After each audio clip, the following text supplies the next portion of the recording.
Bayu Ali and Dialogue of Energies in the Universe. Knowledge that's remained intact since the time of the pharaohs is now being shared with humanity to assist in restoring balance to our world. Indigenous people around the planet are reading the signs that our world and humanity are out of balance. Many tribes are now coming forward at this crucial time to speak with the world and share their ancient knowledge.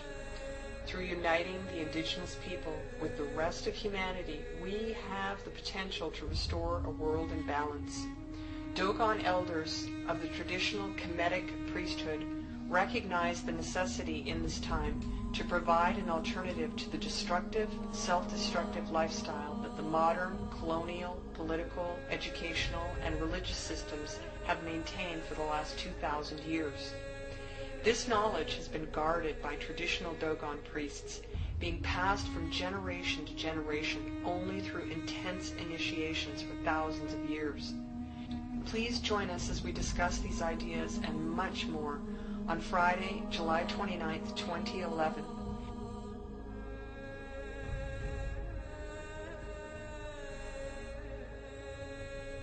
Bikbai, Inej Nima,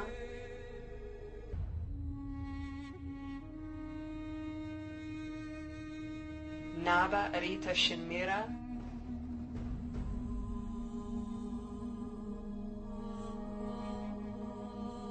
and Miriam Delicato.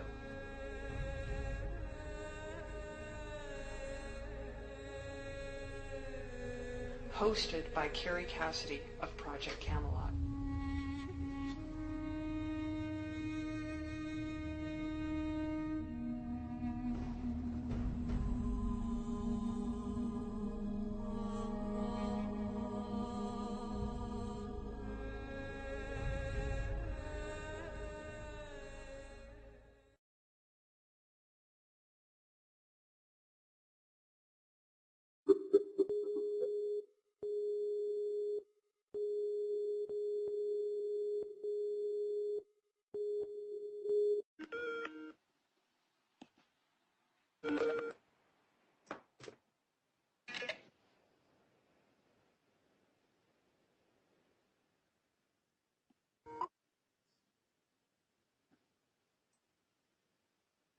Yes.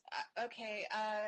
This is Carrie Cassidy from Project Camelot, and actually just trying to do a couple of last-minute things here. Sorry. And so basically, this this is Project Camelot. We are here and very happy to present the Dogon Speaking to the World today. It's going to be a very, very interesting event. And I'm going to have Miriam introduce our Dogon representatives, so to speak. And then what I would like is for each person to give a little bit of their background, sort of a bio, for assuming that not everyone in the audience will know who you are, and that includes Miriam. Okay, so why don't we start with Miriam and then go from there. Okay, thanks, Carrie.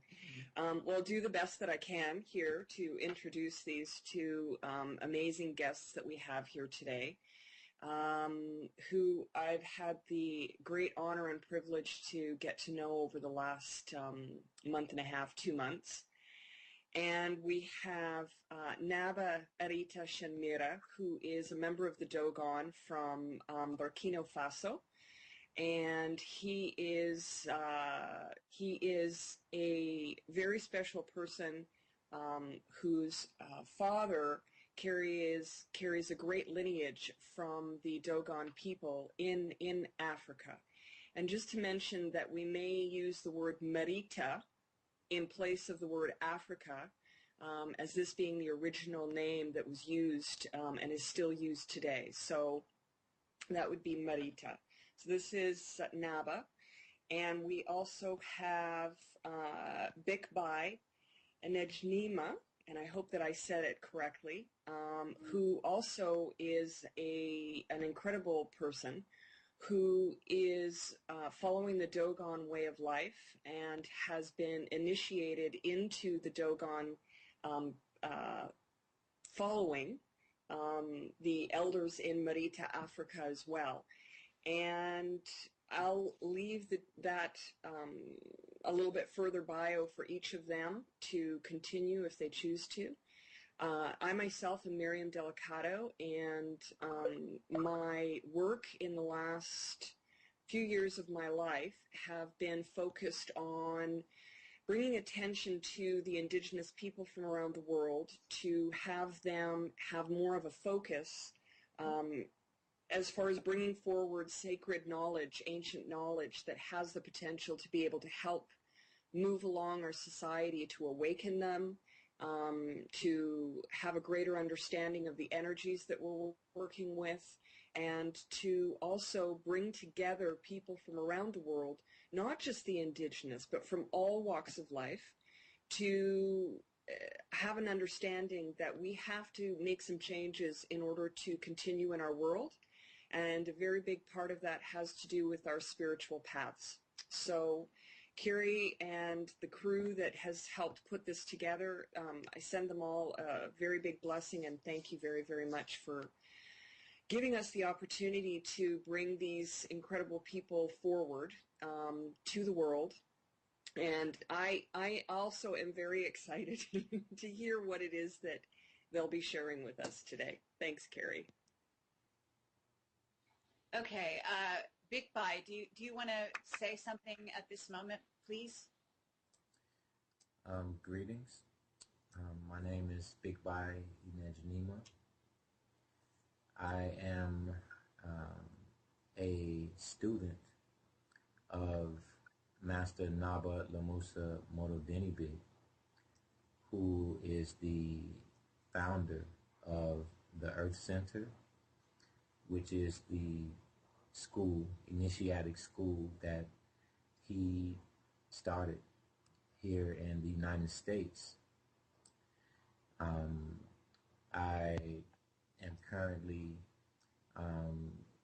the eldest student from this foundation that he built here in America, and currently the Hepu Mayor, or what people would call the eldest generational overseer of all of the schools.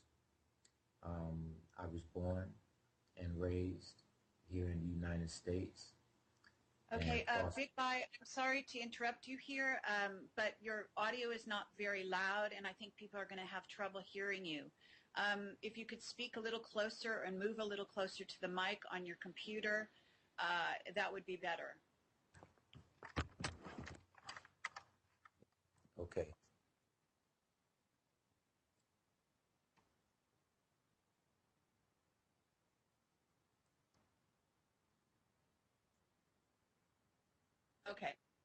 Okay. Okay, thank you. Okay, is this sounding a little bit? Okay, I'm sure it'll help. Just project your voice as best you can so that there's no audio problems. Thank you. Okay. My name is Big Bai Nejnima. Is that better? A little bit, yes. Okay. I am born and raised here in the United States and crossed paths with Master Naba Lamusa Morodenibi, who is the founder of the Earth Center. He is the Dogon Kemetic High Priest that I served during his stay in the United States for about 10 years. And I am currently the eldest generational overseer of all of the Earth Center schools here in America and in our locations in Merita. I am a writer for the Rising Firefly magazine, which is a publication that was started with Master Naba, myself, and a couple of other people back in 1998. And I'm currently residing on the West Coast in the United States.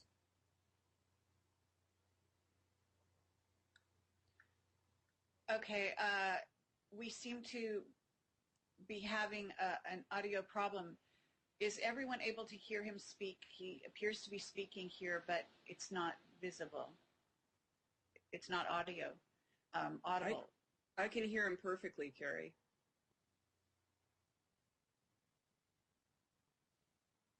Okay. Yes. All right. I'm not sure what's going on then. Okay, fine. If you can hear me, then if Big Boy, are you? I'm sorry, but were you done talking? Yes, yes. Okay. So, Irita, could you please speak to everyone and introduce yourself?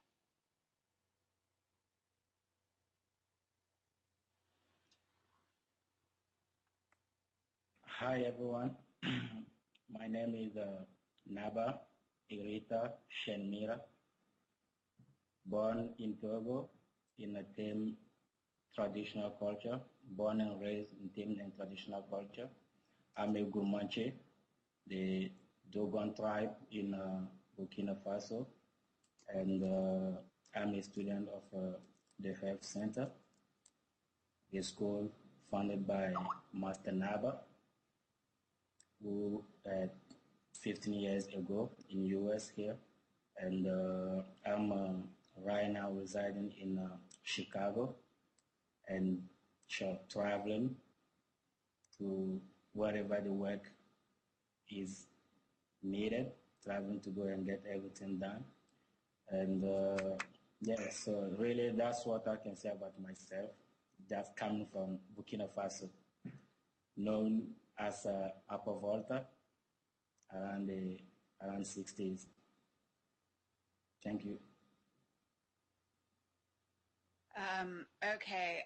Well, at this time, what we basically want to do is introduce the topic of bringing new energy into the world. And I believe perhaps, Big Bai, if you could start to address this topic, and then from time to time, whoever would like to speak, just simply go ahead and speak in relation to this topic. Well, the topic that we thought was appropriate to discuss today evolves around the Bayouali, which is the dialogue of energies coming from the earth and being reciprocated from all other celestial bodies back to the earth, and how this affects humans whose identity is linked to the earth itself. This is a very big topic, and it's very in-depth.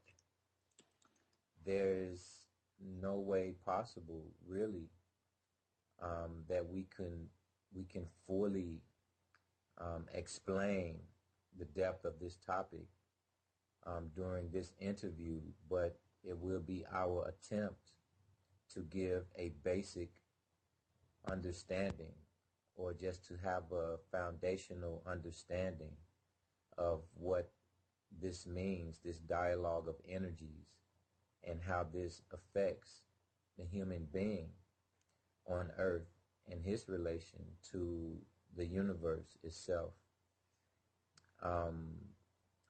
Another topic that ties into that is not really totally separate, is the sidereal calendar, which is according to our teachings of the temples of the Nile and Niger valleys, the sidereal calendar is the oldest calendar known to humanity, but it is also the only calendar that the correct or precise time division can be observed through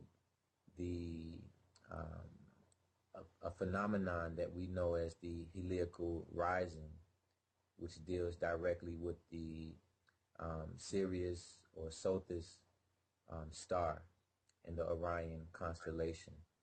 So this will be the basis of our conversations today.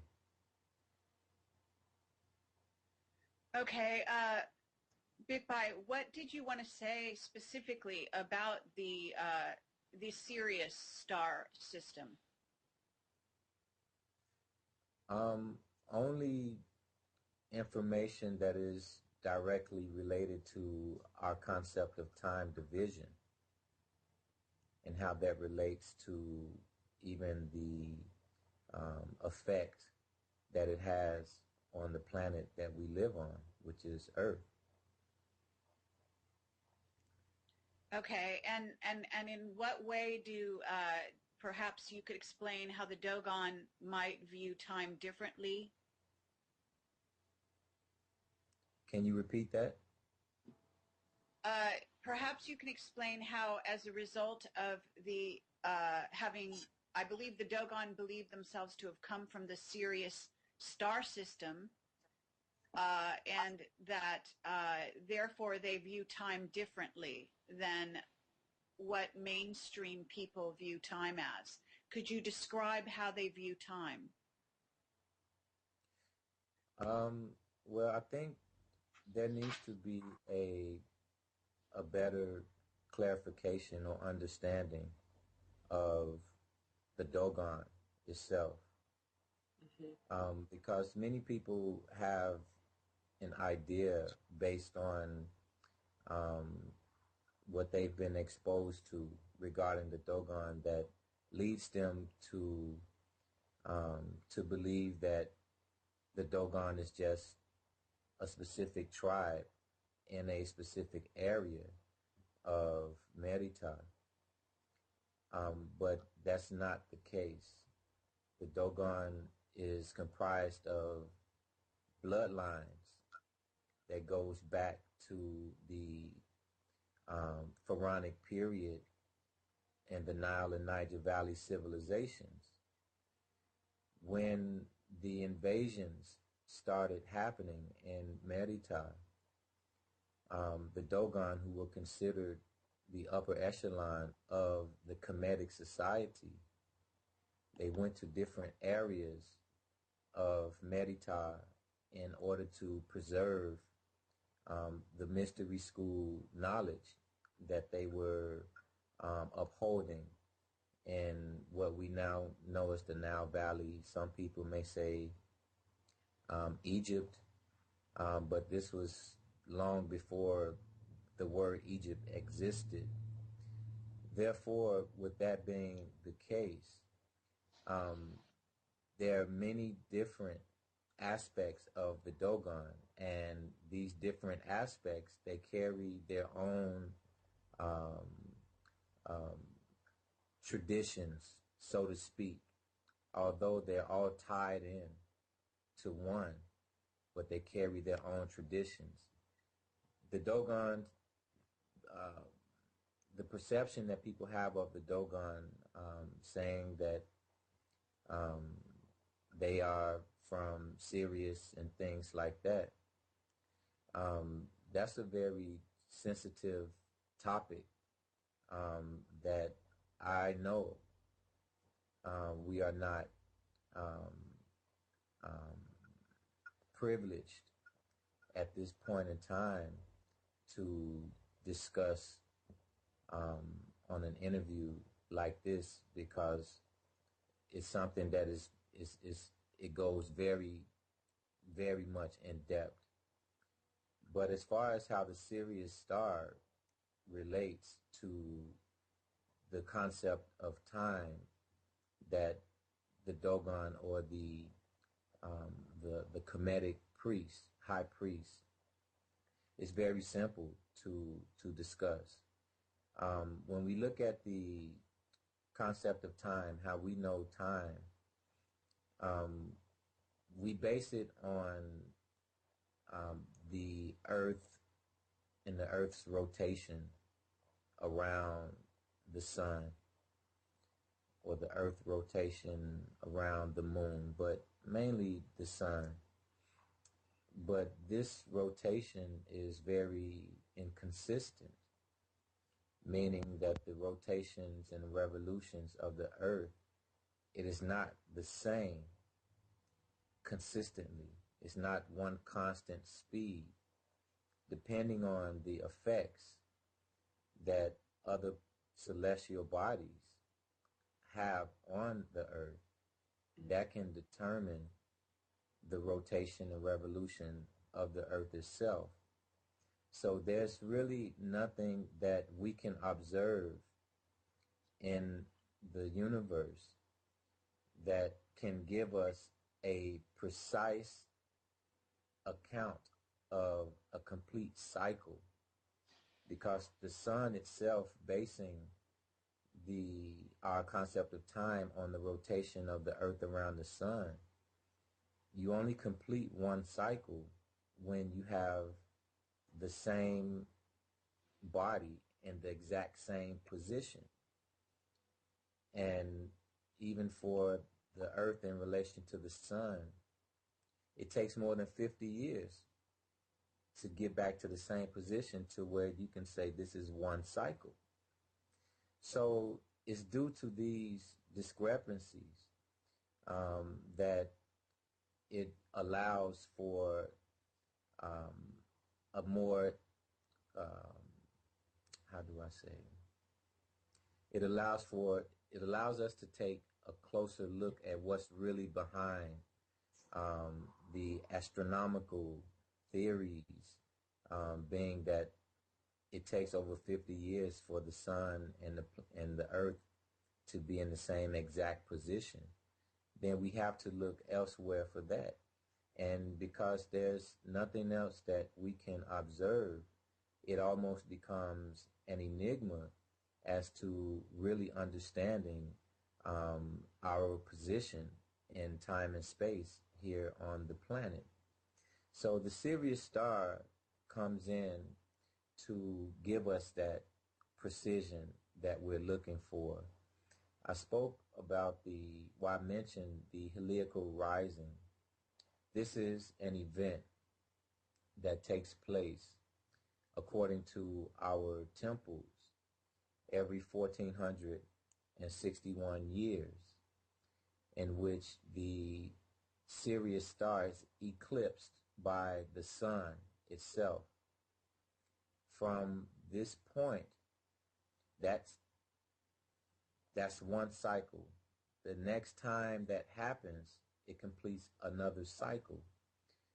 It's 1461 years between those two cycles.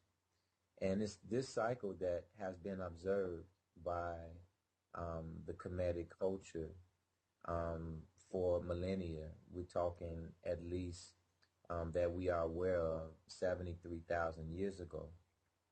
And that is the only cycle that has been observed that has been consistent and has not changed or wavered at all.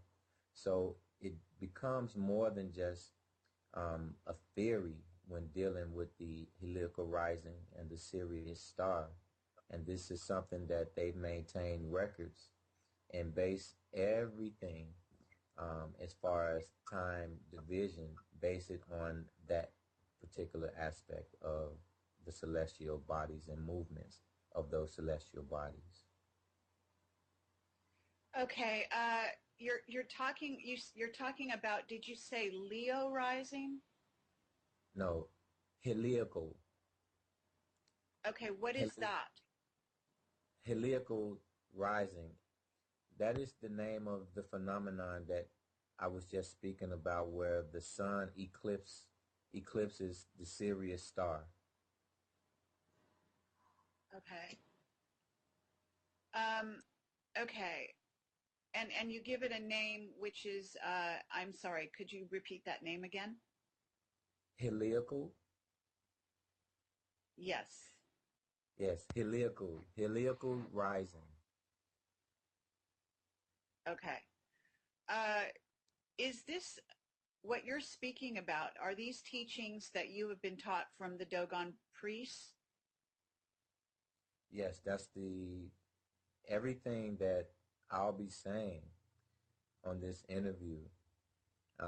Everything that Editar will be saying on this interview is what Master Naba taught us as a Dogon high priest. These are things that he taught to us. There's nothing that we will say that is of our own ideas or notions. So everything that we're saying or will say is based on the education that we got from our teacher. I see. Carrie, can I interject for a moment to Yeah. give some clarity on this? Okay, so I think that what you're really trying to ask is, where is this information coming from?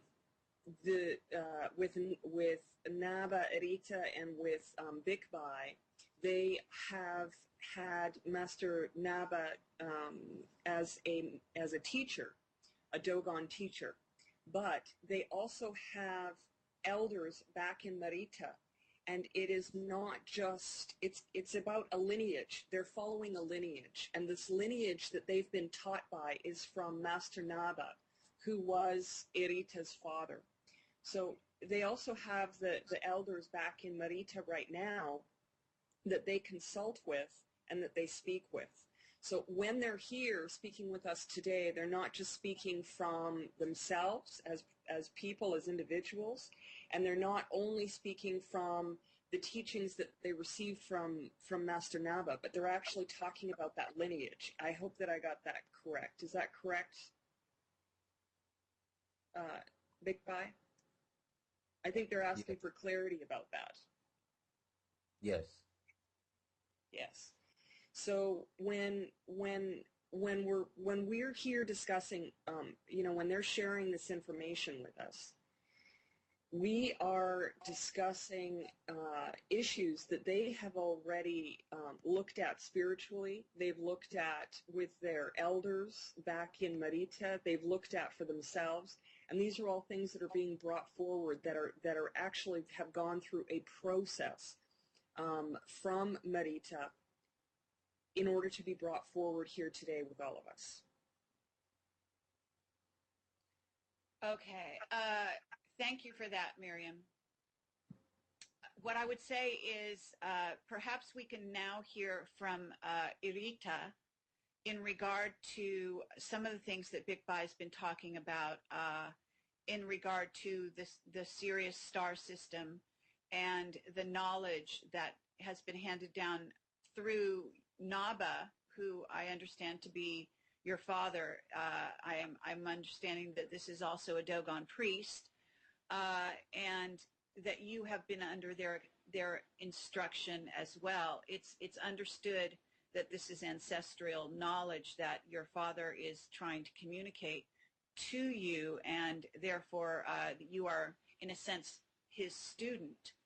But if you could talk about your own journey in this regard and how you came to be a student of your father.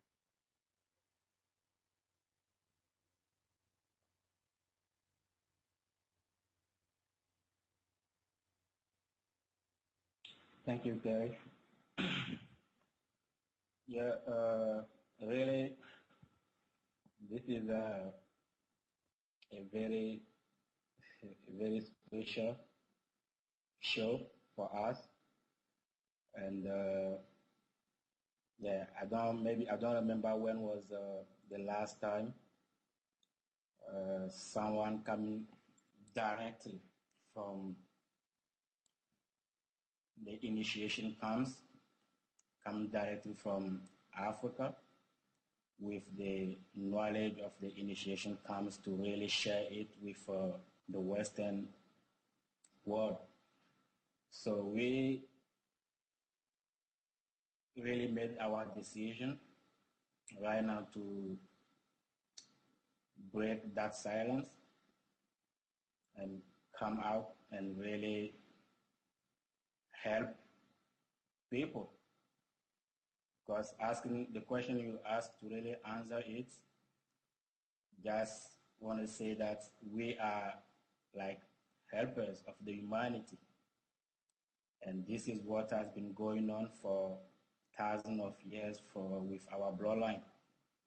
And you can just look in any spiritual institution or any religious institution, you will always see that the people taking care of the spiritual side, the spiritual aspects of that institution, of the community, of the society,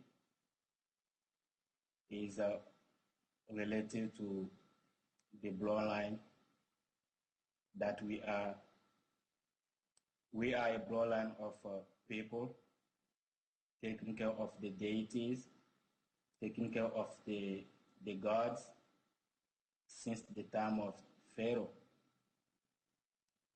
So really, my journey, yeah, I would say I went to university. I went to school. I studied accounting. I went to university. I'm speaking English right now. Not everyone is allowed to speak English from where I'm coming from.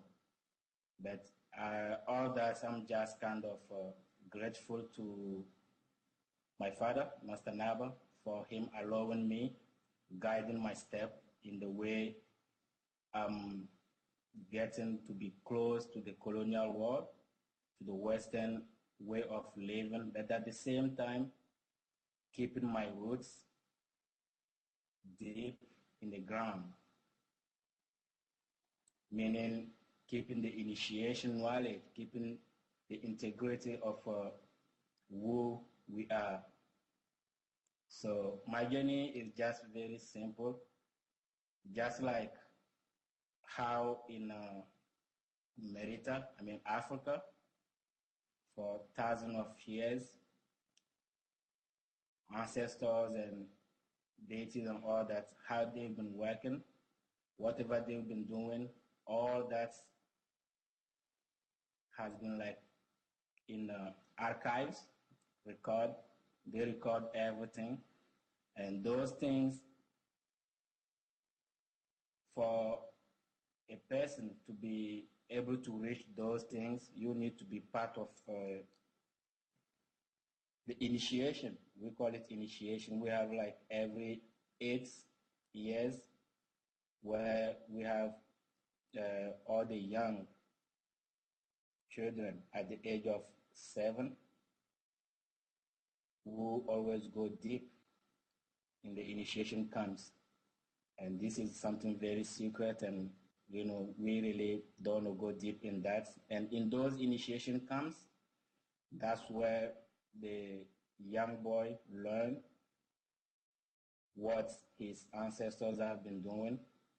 That's where the young boy learn the use of humanity. That's where the young boy learn the existence and how to bring the balance in humanity and bring the harmony in the universe. So this is something that I would not say really there is like a special time that I started learning that, or I started learning from my father, because all this knowledge that we are talking about, we back home call it tradition. We call it tradition, meaning things that have been like passing to from the generation to other generation, from the older generation to younger generation, and how we've been passing it to is through the mouth and the ear. You have a child, you make sure your child learn who you are and who his blood is. So really, but I came to really start learning more with the herb center that my father started when it was time for me to get ready and learn it. And that was the time I have to stop with looking for colonial knowledge, looking for foreign knowledge, learning foreign knowledge, and then really focus on our knowledge. So be it, I'm really uh, happy Big Boy started talking about everything that seems to be like, oh, okay, all that is coming from the Dogon. But for me, it was a big surprise to come into the Western civilization and then see how people are really fascinated with the Dogon tribe, with the Dogon knowledge, with the septet, the satis, the Sari star, and all that. And yet, one thing I have to notice is this. So everyone have the tendency of talking about the series, talking about that star, being like the revolution in the Western civilization. But at the same time, I have to look and see, oh, those people really, do they know what they're doing? Or where is the information coming from? Because you can't be talking about a star, the only star that you see in the sky, the brightest star in the sky. You can be looking at it, talking about it, trying to build all kind of knowledge, all kind of illusion or superstition around it, and yet you don't follow the cycle of that star. I noticed here that we following the calendar. The calendar that I'm right now in Chicago, in the U.S., and I bet it's like in every modern society where people follow the Gregorian calendar. And then we ask ourselves, this calendar is based on what? Big Boy already said it. The moon, the sun, the earth, they are inconstant. They don't have constant rhythm. They don't have a constant cycle. So if this society is looking at Sari Star as something that is very big, a big knowledge, and at the same time thinking that, oh, they can still follow a calendar that is based on events in the history, based on things that are not even astronomical. So really, I think this is going to be a good discussion. I don't know how long it's going to take. And, yeah, Big Boy and I would say maybe all our listeners, they are kind of lucky because many things we're gonna say they will like it, many things they will not like it, but those are just the truth coming from where we are. And one other thing I want to mention for people to understand, wherever they are, is this. When we're talking about Dogon people, just don't look at people in the cliff of Bajangara, Mali. Dogon are all over Africa. Dogon, you can be a Dogon if only you know your initiation and you kept it intact and you kept living your life based on the initiation, based on what your ancestors have been doing. I saw some people here saying that, oh yeah, there's some Dogon who are Muslim or some Dogon who are Christian. I'm like, they are not Dogon. A real Dogon, even your deities, your ancestors will be against you. It's like you become like a traitor when you leave your knowledge to start following something else. So the Dogon are all over Africa. Just don't, if really this civilization wants to get healed, let me say that, get healed, fix what is wrong, and get the real knowledge, get the truth into everything they're following, let's look everywhere. those people in Badiangara, we respect them. They are really Dogon. But we don't want it to be as a propaganda where people will think, okay, yeah, that's where everything is. Someone will go 2 weeks, come back, write a book. Yeah, I went to the Dogon, I got the knowledge. You just said it. Dogon people, I don't know where you got the information, Kerry, but I know maybe you read it somewhere or someone said it. And if you have to see who told you about it or who wrote about it, it's going to be someone who is not even from the Dogon in Mali. When saying, oh, okay, the Dogon are coming from the Sari star, no, that's that's insulting human intelligence. That's really insulting human intelligence to say, okay, Dogon are coming from the Sari star. If someone wrote something like that or is talking about those kind of things, that's like insulting human really mentality. You can be living in another star and come live on Earth. Those are two different things going on. So really, the Dogon are all over the world. During the migration, during the invasion of the Roman and the Greeks and the Persian and all that, they just invading looking for whatever they were looking for. They're looking for knowledge, or they are envious or jealous about how the civilization was going on there. But really, during the invasion, the knowledge, what people call Egyptian knowledge or Kemetic knowledge and all that, those knowledge we kept them very intact. We did no corruption with those knowledge, and those knowledge still live, and people still living by those knowledge, those rules, those spiritual things, and all that. So okay, when you say since the invasion, which invasion are you talking about? Are you talking about the Arab invasion?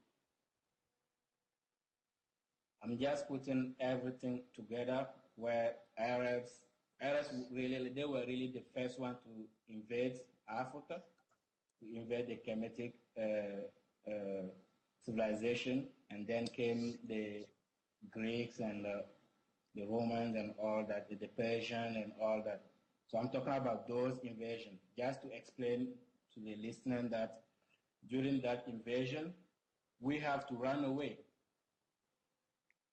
Meaning we have to protect what is protecting the universe. We have to protect what is there, that is the source, that is like helping us keep the universe in balance. So how are we going to do that? Just allow those people having those knowledge, taking care of those knowledge, taking care of everything, to migrate inland. So during the migration, so we didn't just those priests who were taking care of those deities and gods and all that. We didn't go in one place. Everyone went on his way. We have even stories, we have even facts in the initiation camps explaining all of that. Carrie, okay. Can I interject here for just a moment, please? Yes. I'm going to try to do this to the best of my ability during this program a little bit, because just to give some clarity to the listeners, okay? Arita, who was just speaking here, he was never in North America. He actually came to North America for the very first time about 2 years ago. So that was his very first experience in North America. And during our conversation since we've met, I can tell you that, North America is not his favorite place to be. He'd like to be back in Africa, in Marita. Just to give that a little bit of clarity. Also, what the Dogon are and who they are. I think that what he's trying to say is that the Dogon, when they were initially when they were initially a group, okay, then they ended up moving and moving throughout Africa, throughout Marita, and going to different places in an attempt to really keep that knowledge secret and safe. And a lot of this knowledge, as many of the people know, a lot of quote-unquote traditional knowledge is considered secret. And the reason for that is because it literally takes years and years of constant, devoted study to really understand what this knowledge is about. So when he's talking about the initiation schools, for the Dogon, it starts at a very young age. And when they really start to have their training for the Dogon way of life is when they're 7 years old, going into the initiation, what they call the initiation camps, okay? Now, part of what the Dogon stand for, who they are, is the beginning of a lot of sacred knowledge that's really all over the world.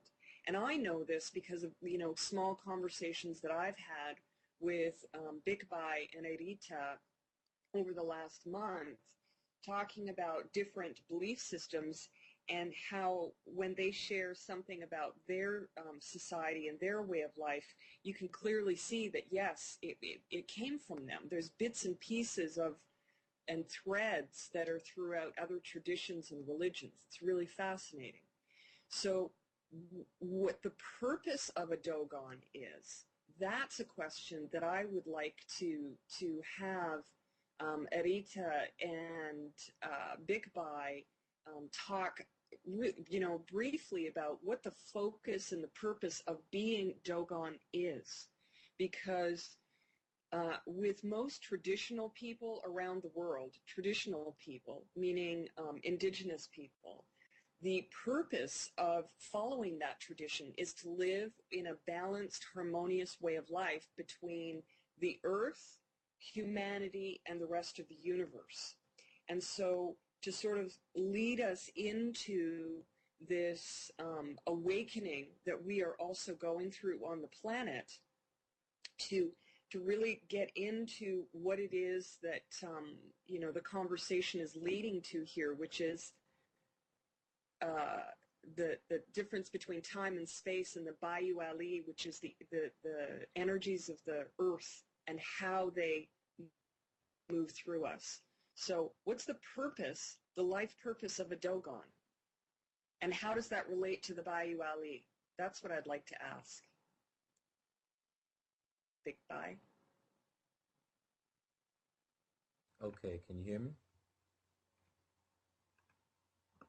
Can you hear me? Hello? Yes. Okay. We can hear Wow, you. that's There's I'm sorry? Yes, go right ahead. Okay. That's a very interesting question because to ask what is the purpose, the life purpose of the Dogon is almost to give, it almost like paints a picture that the Dogon is, their purpose is different from any other human's purpose. I think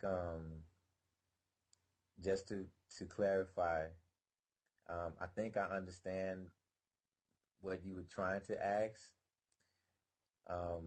What is their, maybe what their role is, more so than what their purpose is, because within the traditions, everyone, all of the priests, they play a different part of the same equation. There's a goal to be attained.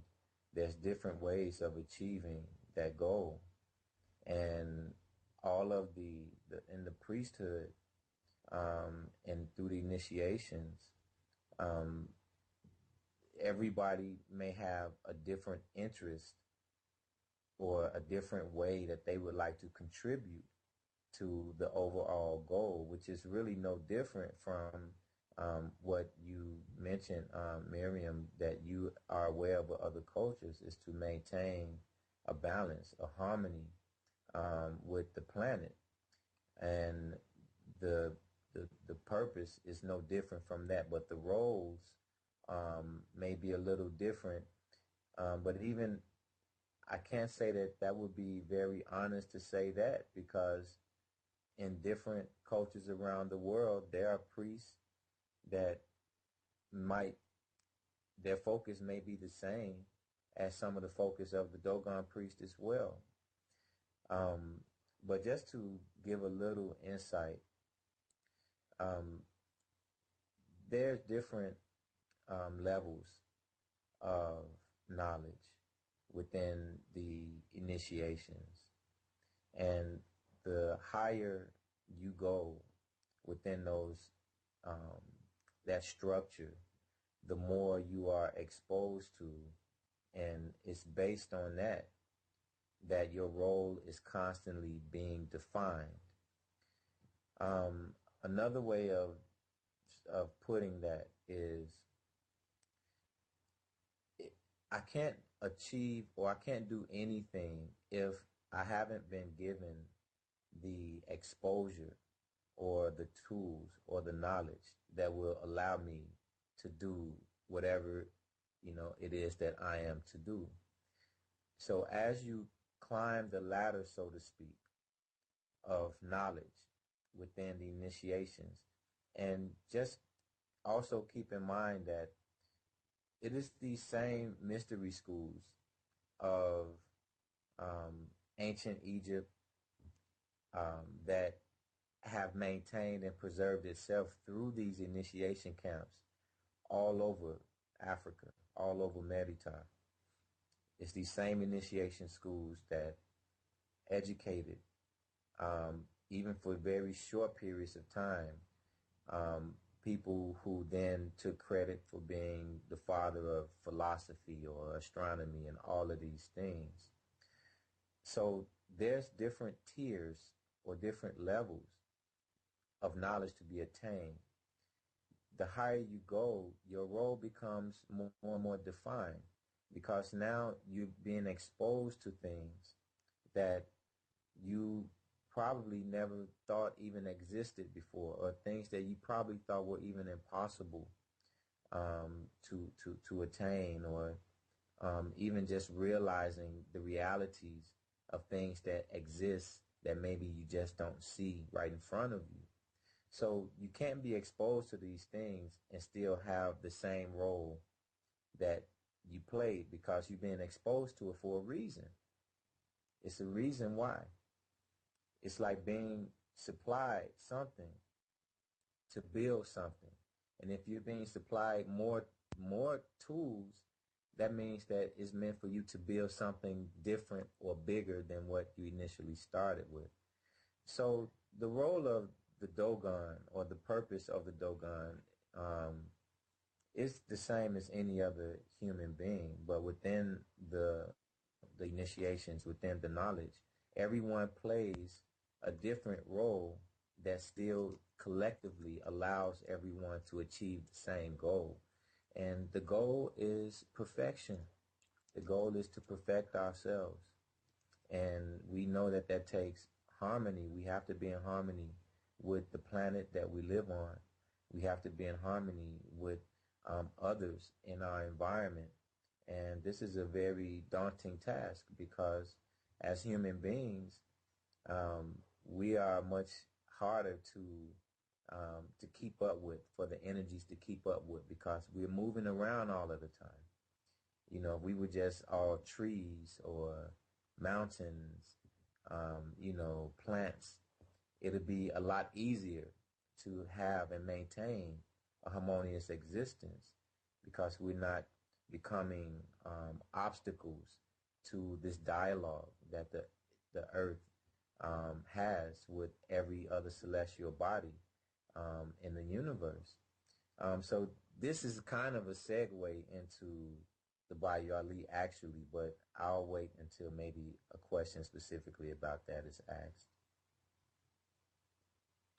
Well, no, actually, Big Bai, that's very good information, and I think that this is a good time to address the somehow the knowledge does relate to what you call the Earth's dialogue with the rest of the celestial bodies. I think that that's an important subject, and that's actually very important to the world consciousness at this time for all people.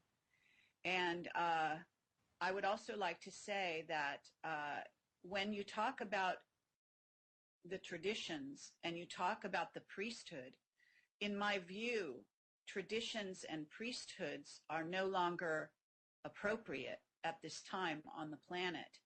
And I think that it's important to break down those walls of tradition and to release the information as I believe that your priests are sending you out into the world to speak at this time for just that reason, that perhaps the knowledge has been kept secret for a purpose, but that at this time humanity must speak to itself and to each other openly. It is not a time for secrets, in my view. And that's what this dialogue is all about here. So if you, let's see, Irita, if you would like to talk about how the Earth as a celestial body is speaking to the other celestial bodies and energies in the universe, as well as here on the planet, and how these things manifest from your perspective or from the Dogon perspective, please do so.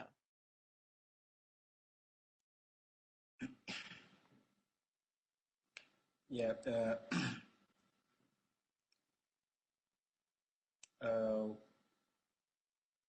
yeah. I just want to make a comment before I go into the subject.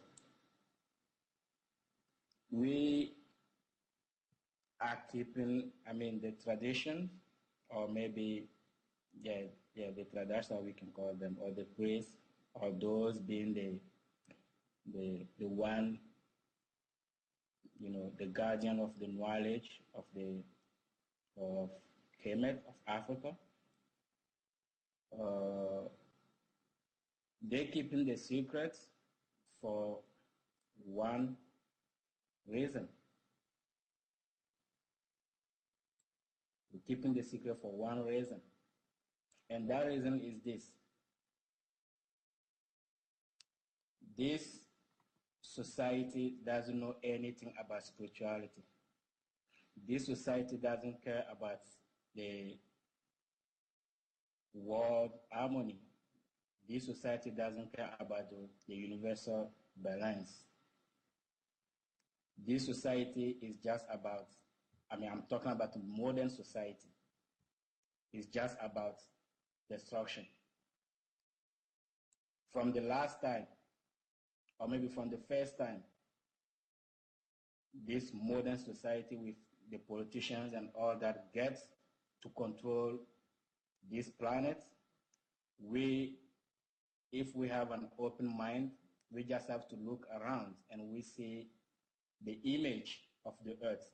And the image of the earth right now is the image of the intention of the people being in control of this planet. So those knowledge we have, those knowledge that we carry are very spiritual. We have even rules, we have even commandments that we follow. Our lives are based on rules, things that you cannot do. Not things that you can do, but things you cannot do. Today, one country will get a gun and go destroy another country. For what purpose? Maybe the power. So we are conscious And I know those elders back home are conscious that the humanity needs the knowledge. Then that knowledge will get to the one who is awakened to get the knowledge. I'm sure we're not the only one, being here and talking and, listen. Many people are on it. What are the intention of those people? I can't really say it. So that's the main reason we're keeping everything secret. Even American government has secrets that they don't. That's why maybe they have like what they call secret service. Every society, every civilization needs to have secrets, and that's what is the base, or that's what is the spinal of the society. How do you call it? Like the pillar of that society. And even in Merita, in Africa, right now, if you don't go through initiation to show that okay, you have the dignity to carry the knowledge, you will never know about it. That's why we're saying that maybe some people go to Africa and they'll go into the cliffs or they'll go to the priest, and some people who claim to be like, okay, yeah, I know about our tradition, I know about our civilization and things like that, and then they ask those people will talk to them, and they think, okay, yeah, when I talk to them, I got the knowledge. Right now, I'm not saying that whatever will come out of my mouth is the absolute truth. It's 2:00. But I just don't want anyone to feel at ease, to think, okay, whatever came out of that person's mouth is worth to really like make it a propaganda. Because I still have elders, and those elders, as Bigba was saying, they are the one being at the higher level of the initiation. I'm just still in the initiation. We're just still in the initiation. So the Baywali, that's I know Bigba said it at the beginning. That's really a very big topic. The Baywali, we have another opposite channel that we call the Yen, because the earth, for anything, even between human beings, for us to be able to have the dialogue, there needs to be someone for you to be able to have a dialogue. So we have those two channels, and the Baywali is within anything that is in the universe. The Baywali is within anything.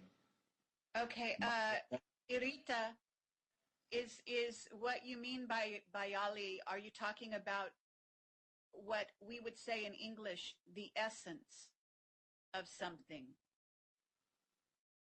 No, I'm not talking about that, because what I'm talking about is like, we have many other celestial bodies in the space, in the universe. And on even the earth, we have many other things that we see and things that we cannot see. And all that is part of the universe. But what is keeping all that in the perfect harmony is what we call the Baywali. Baywali is like this channel through which a body, a celestial body, or any kind of body, any kind of entity in the universe, like projects its energies. So this is like the first definition we can give it. The second definition is like, on Earth, we are human beings living on Earth. And on Earth, we are only able to project energies. We are only able to project the energies, project the Baywali, because of the Earth's energies, because of the energy that the Earth will project through us. We are kind of the antenna of the Earth, and the earth uses anything that is on it to project the energies to the other celestial bodies or other entities. So I will not say that's like the same thing like the incense, or not really, because we have, when there will come like the second channel, which is like the Yenu, which is the channel through which everybody receive the energies.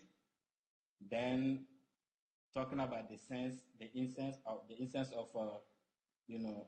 in everyone will make it like challenging. So the Yenu is the channel that any body or any celestial body or entities in the universe receive the energies from other bodies. So this is where the dialogue is coming from. I know people know about the gravity. I know people talk about a lot about it, the gravity. So there's no, if we just have only the gravity, because the modern knowledge doesn't know about the Yenu. They don't know about the other force that is trying to make the balance. Because if it's just like the gravity, the balance is not there. That means like the earth is or maybe all the celestial bodies and all the entities in the space, all of them will come to each other. So there needs to be another channel, which is the Yenu. The Yenu is the one to keep that balance, while the earth is projecting its energies, which is like the Baywali. It's Baywali to, let's say, the moon. The moon at the same time is projecting its Baywali to the earth. But the earth will receive what the moon is projecting as the Yenu. Maybe that's the reason why you will see a tree that stands vertical. That's why maybe you see human beings walking straight and they're not, falling. That's why maybe you can see we have those buildings standing and not falling. So the Yenu is the one.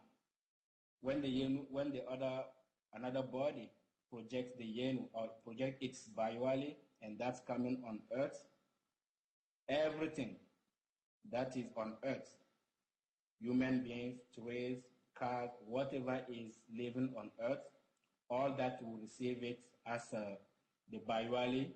I will receive it as the Yenu coming from other planets, and that's going to the human beings or anything to go to the earth. So the earth at that time receive it as the Yenu too.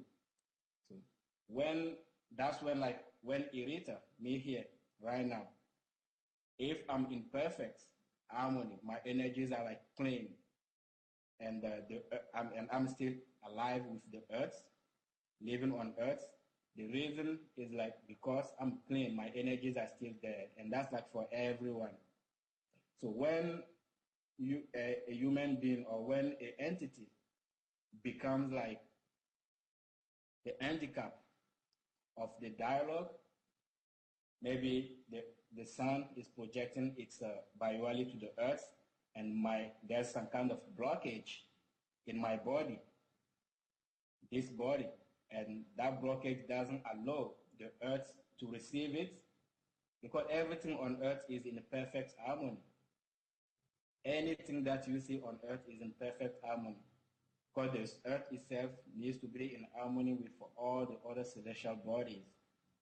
So when it comes to me and I'm not able to digest that energies, for that energies to go to the earth will consider me as useless, meaning the earth will set me for a self-destruction, meaning it will start going where I will have to maybe die, because that body is no more useful for the earth.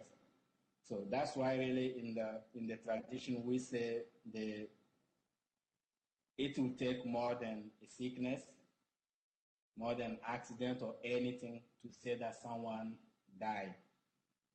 for us to say that, oh, maybe my father died. What was the reason? To say, oh, maybe because he was sick. We just, without knowing, blaming the sickness. Because the earth is the one controlling all the destinies of everything on living on it. And so that's the main reason, like, this subject is very important. We can't really go into, because I know right now people are expecting for us to start talking about the Cyrus, talk about whatever is there, the Dogon astronomy and all that. But as we say, you cannot learn a knowledge without learning what those, the first thing that those people base everything on. So we can just tell everyone what the Cyrus is, what the Cyrus is doing and all that. But without knowing the basic stuff, we're not doing our job of giving the knowledge to people. So we are trying at our best. I understand. Okay, thank you, Irita.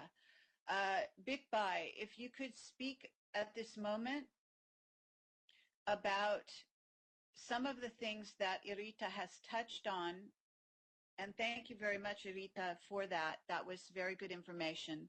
And I think that it will still be a little unclear to people what is meant by the Bayali and this other word, which sounds like yen, but I don't know how to say it correctly. So Big Bai, if you would like to speak now to, again, what is the nature of Bayali from your perspective, and also how it interacts, how the earth, in other words, if a person is going to die, how the earth basically is the arbiter, in our words, sort of whether a person will live or die on the planet, on this planet. Can you please speak to this? Yes. Can you hear me? Yes. Okay. Everything that exists, let's start with the earth. Everything that exists on this earth, it has an energetic platform. It has an energetic platform. This platform and this energy is what allows life.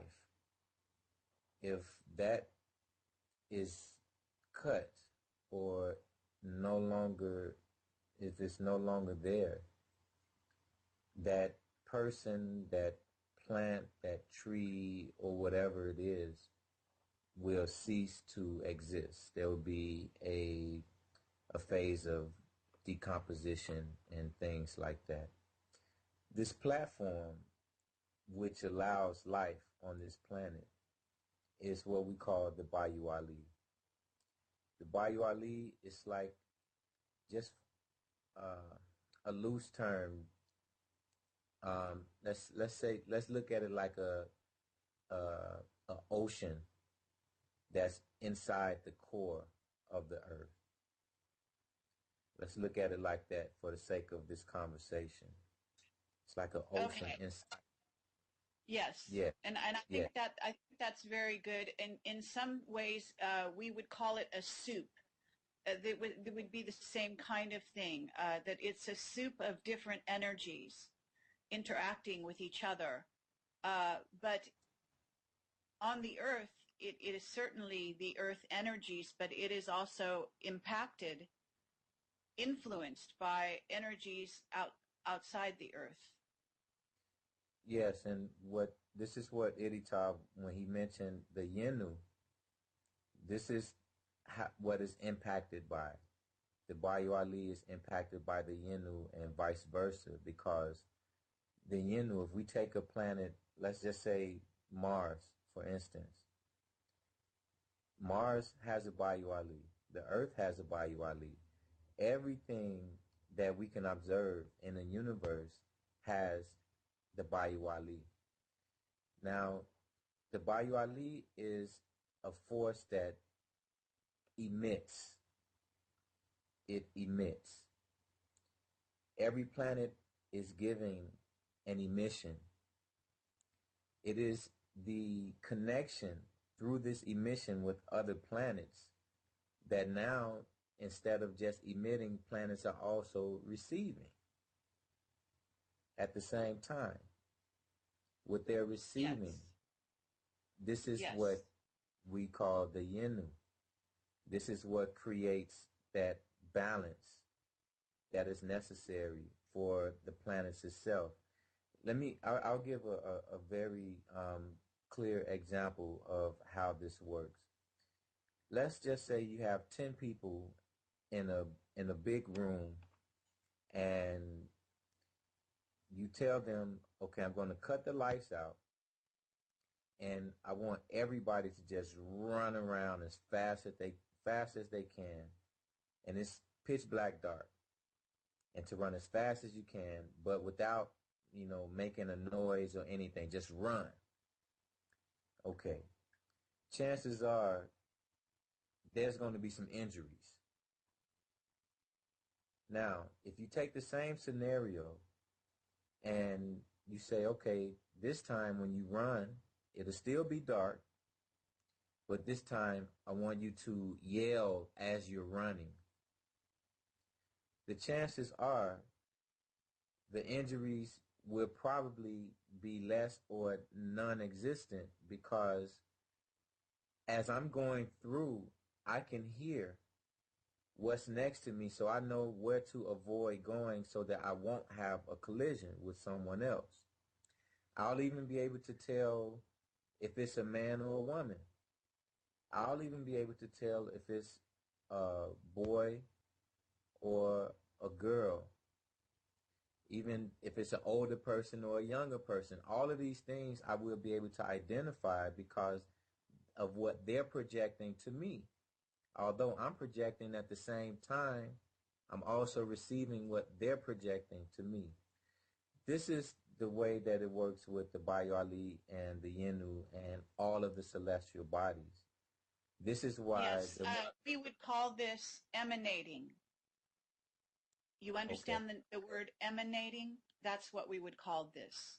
It's a form of communicating between bodies. Okay. Yeah. But traditionally, we know this as the Bayu Ali and the Yenu. Yeah, because what I would just like everyone to know is like, when we talking about those knowledge, we just don't want the concept to be like confused, because like the Bayu Ali and the Yenu, really with someone who knows how to really manipulate them, you can control them. We control them, we change them, we do whatever we want to do with the Bayu Ali and the Yenu, because they are not really like non-material to us.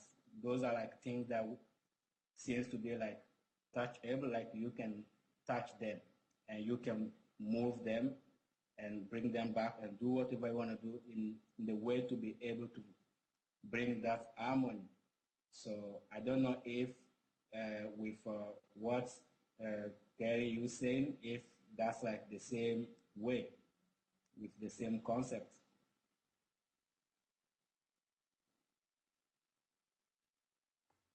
Yeah. So, okay.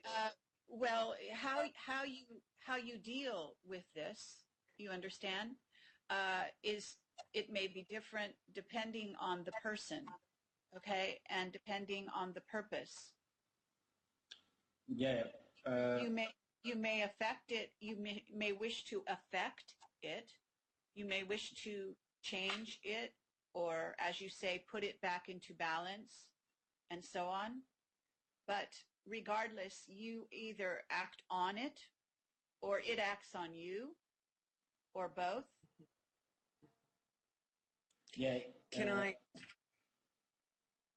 And so Yeah. these are concepts. I mean, let me just say that these are concepts that do exist in the English language, and they are understood by various people. But I think that what it is, in other words, this information about the Bayou Ali, as you call it, and the Shen.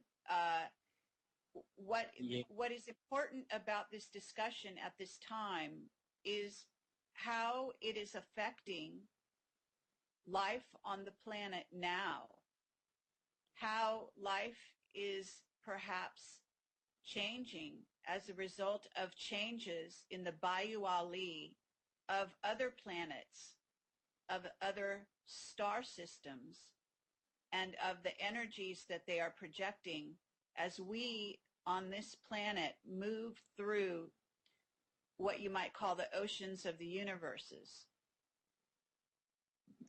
Yeah. I know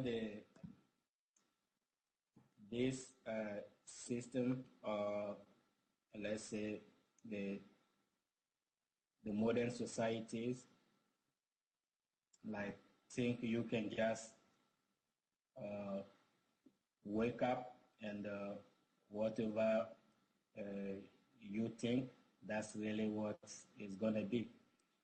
So, but at some point, we end up finding people like who are stressed.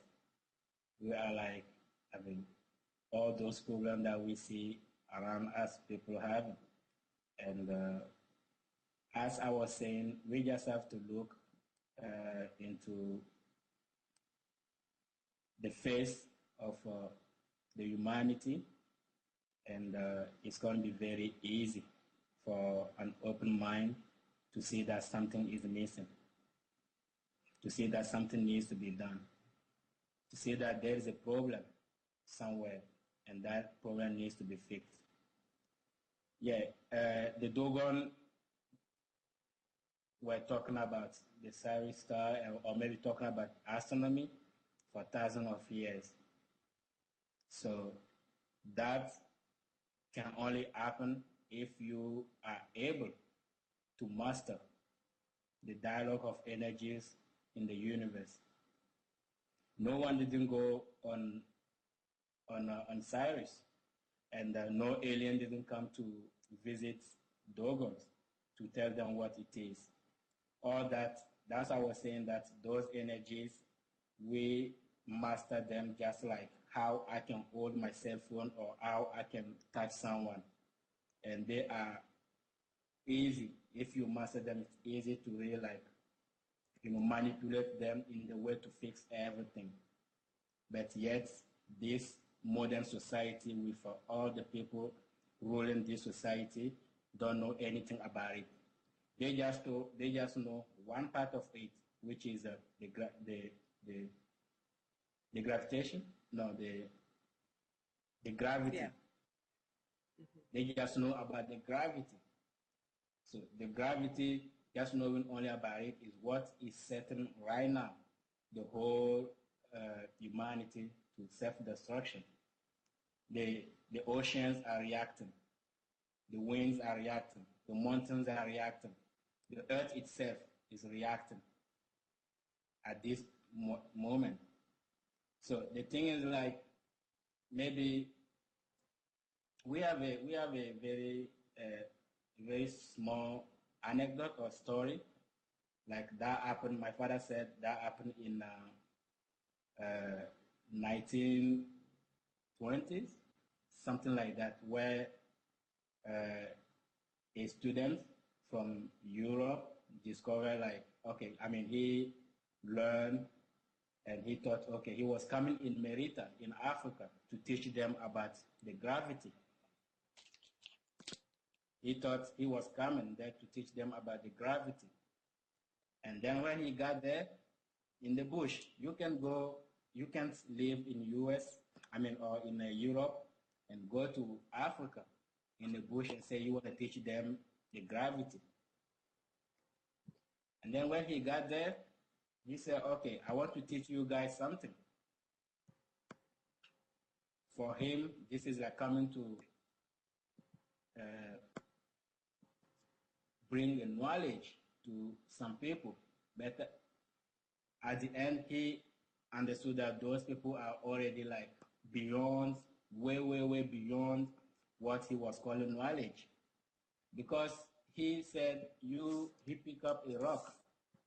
So you see this rock? I will throw it in the sky. But for some reason, that rock needs to come back. There's nothing that you can throw in the sky and it doesn't come back on earth. And he said that why? That's why he said, yeah, because when you throw something, the earth has some energies that attract that thing to come back on earth, which he called gravity. And then, a 12 years old boy told him, you know what? Here, you can throw something in the sky and that thing doesn't come back. It's going to stay in the sky, in the emptiness. He said, that's not possible. They said they want to show him, and then they have to show him.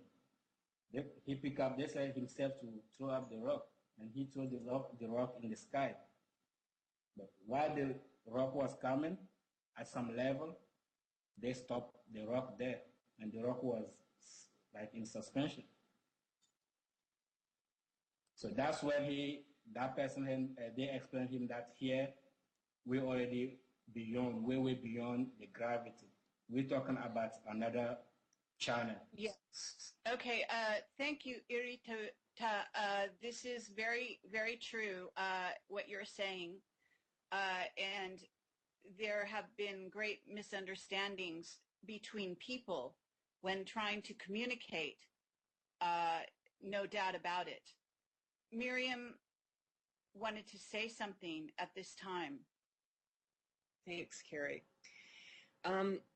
Well, I'd like to speak a little bit, not directly about, the Dogon, but to talk about a little bit of generalities and about my own personal experiences with other tribes and other traditional people also. Because it's very relevant in the conversation that we're having here and that Rita and Bikbai are sharing with us. So, for example, these concepts that they're sharing with us today, to some people may appear to be very simple concepts, but when they're speaking, there's literally years of knowledge that they've been taught about the intricacies of this kind of teaching and knowledge and information that's interrelated to everything.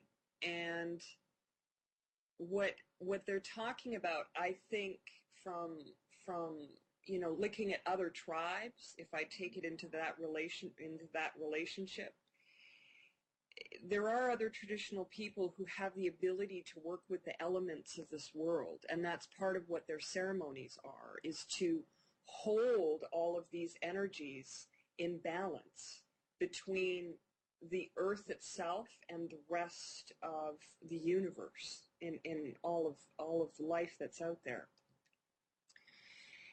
I know that there's a lot of people who are very interested in how it is that we can restore the balance in this world and how we can better ourselves spiritually in order to bring about a balance back into this world, onto the planet. And many people out there are teaching these concepts and ideas of how to open up portals on the earth to allow these energies to flow, and how to, put things into the earth in order to create this energy to flow again more freely. Now, from listening to Erita and Bikbai here, what's being shared is that we ourselves as human beings, and I know that they'll correct me if I'm not getting this right, is that the human beings that are here on this earth are one of our functions, one of our jobs here to be able to facilitate this balance coming back into the world is to leave ourselves open to this energy flow and to be clear with that energy flow. And that's part of our, quote, responsibilities as human beings on the planet. Now, Erita just touched on that, saying that the earth is feeling it, and that the oceans and the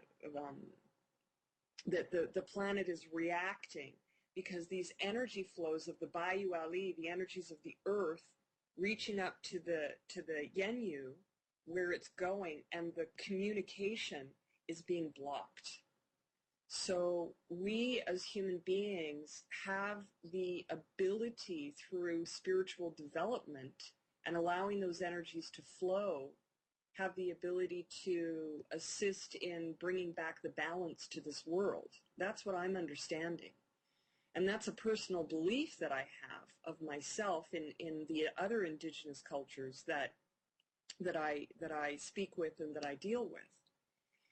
And if it's possible to talk about that a little bit, to really understand what, I mean, we can talk about this, we can talk about the stars, we can talk about the energies, but really what is it that we as human beings can really do in order to assist the Bayu Ali and the Yenyu to flow more freely, to be able to bring about balance into our world and bring about a deeper spiritual understanding between all of these things.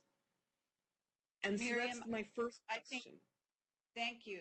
I think that that's a very well put question. Carrie, one more thing, please.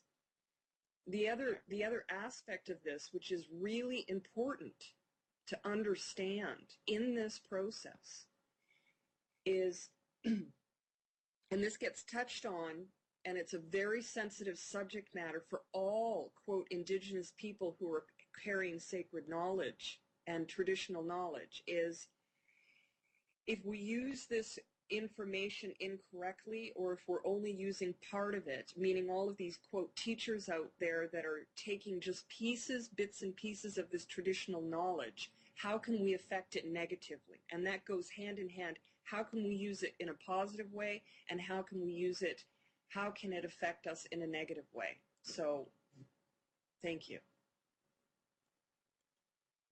Carrie? Yes, thank you. Okay, could we have Big Bai address some of these things that Miriam has just spoken about? In other words, how humanity can begin to work with these energies and help facilitate the flow. Yes, I understand. I think as I mentioned when we first started this, that within this period that we're talking, it would be very difficult to give a in-depth understanding, because it even takes years to get to that point. But on the basic level, the earth itself, if that dialogue is not maintained, if there are things that are presenting itself as an obstacle to this dialogue being maintained, plainly put, the earth eliminates it. The earth would even sacrifice every being on the planet in order to maintain the harmony with everything else in the universe. The reason why we don't observe life on other planets is not because other planets are not capable of producing it. It's just easier to maintain a dialogue that is necessary for that planet to survive. As humans on the earth, when we reach that level of, that really our behavior dictates, if we are showing and proving that we're not even interested in being preservers, when our mentality goes more so to the side of destroyers, because really, Carrie, there's no gray area. Either you are a preserver of life or you are a destroyer. But we like to find like some type of psychological comfort within being in the gray area where we'll give reasons for our destruction and the destructive things that we do. Well, when we carry this type of mentality, and being that our identity is linked directly to the planet, being that we are being used as antennas, so to speak, for the earth to maintain its dialogue with everything else that is so much bigger than ourselves, with the behavior that we display, the earth itself, we become like obstacles to this dialogue that's taking place. So the earth triggers a self-destruction mechanism inside of us, and it sets us for self-destruction. But the way self-destruction works is usually you don't want to just self-destruct by yourself. You usually involve many, many other people who also become victims or even accomplices to the self-destruction that's been set inside of you. Now, I'm speaking on the individual level. Planet-wise, it's the result of the destructive attitude with the nature. These are things, trees. The earth need everything on this planet is here for a reason. There's nothing that is useless in the existence. Just like you'll get sick and maybe you'll go to the doctor and get your tonsils taken out. Say, there's no use for these. You'll be okay. Or get your appendix taken out. It's okay. The body can do without that. These are two examples. Even we're talking anatomy, two examples of how destruction, how that works. Even thinking that there's things that have no use. So when we look on the level of the planet and the earth itself, the waters, we look at the pollution, we look at all of the things that it is the individuals on the planet will suffer from as a result of these things being misused for many different reasons, but mainly for economic or power, egotistical reasons. The earth reacts to that. It reacts to that. So how do we calm the earth, or how do we somehow lessen these catastrophes, the ones that happens naturally? Because there are catastrophes that happen naturally. There are some catastrophes that are generated by the same mind carrying the destructive behavior or attitudes. How do we do our part as far as calming the earth, making sure that this dialogue, because where would we go if the earth imploded or exploded? Where would we go? That's the first question that we should ask ourselves, to those that are creating all of these instruments that can literally destroy continents. Where will you live? Unless you already have some other plan, where will you live? So to try to get more specific, Carrie, regarding what do we do, it is in our behavior. Iditar mentioned that we have rules that we live by. We have taboos. There are things that was presented to humanity that we will not do at any cost, because we have to understand the sacrifices are not just made for the individual, but it's for the whole. And you can always go back to the question: if you destroy the earth, where will you go? Where will you have to live? You're a human being. Your identity is linked to this planet also. So it is these rules that we have that has been guiding us, and these rules make sure that we are on that side of preservers. When I talked about this self-destruction mechanism that the earth triggers, it's its own way of destroying you, but not without you putting up any resistance. It's very ingenious the way that this works.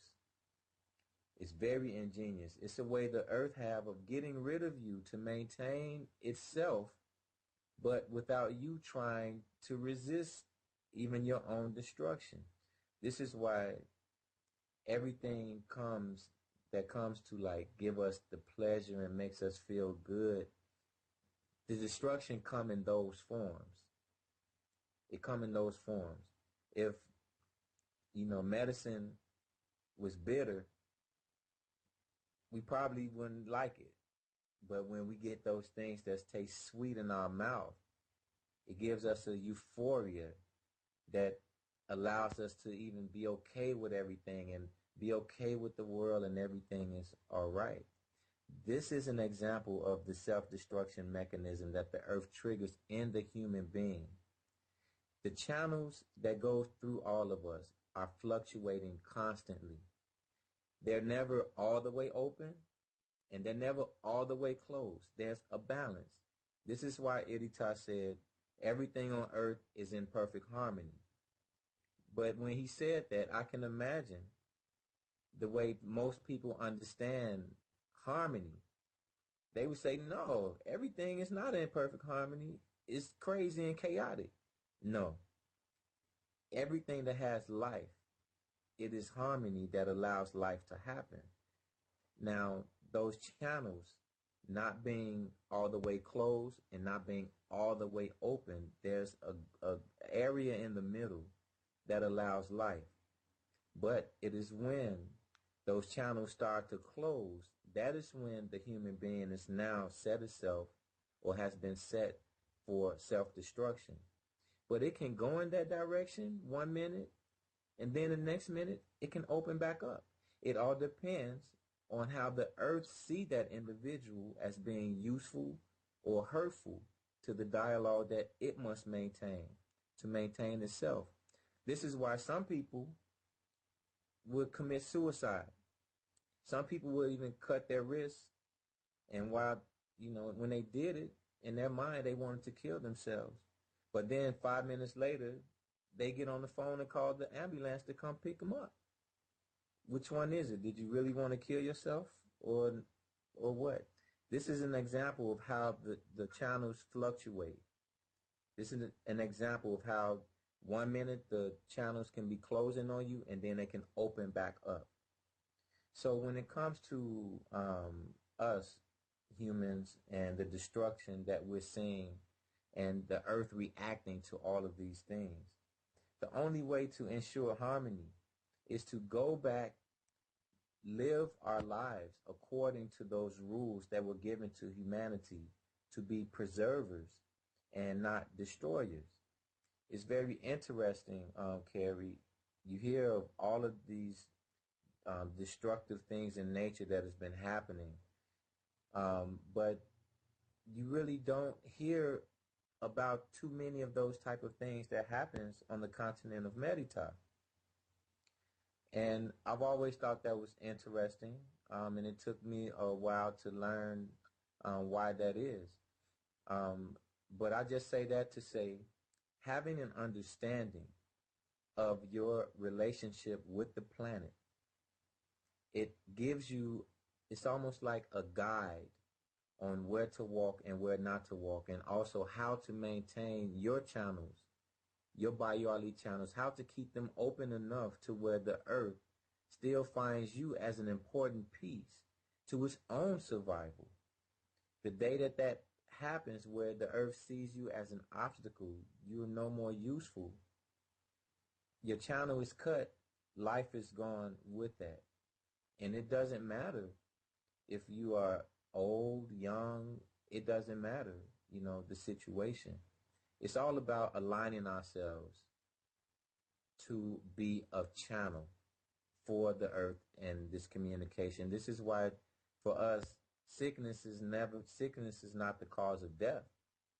People can attribute a sickness to a death. No, the earth can no longer use that person to project its channels, to project its energies out into this dialogue.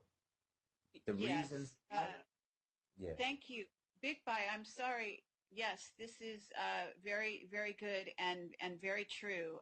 And it's a different way for people to look at this information and to look at life and their relationship to Earth and to life and death. And I think that is very primary to what we're experiencing at this time on the planet. We also want to talk about the positions of the stars and how it affects the bioali of the planet at this time. Miriam is writing to me that we are in what she calls Hiliak. I don't know how you pronounce it in your way, but which is the Hiliak of the star of Sirius now.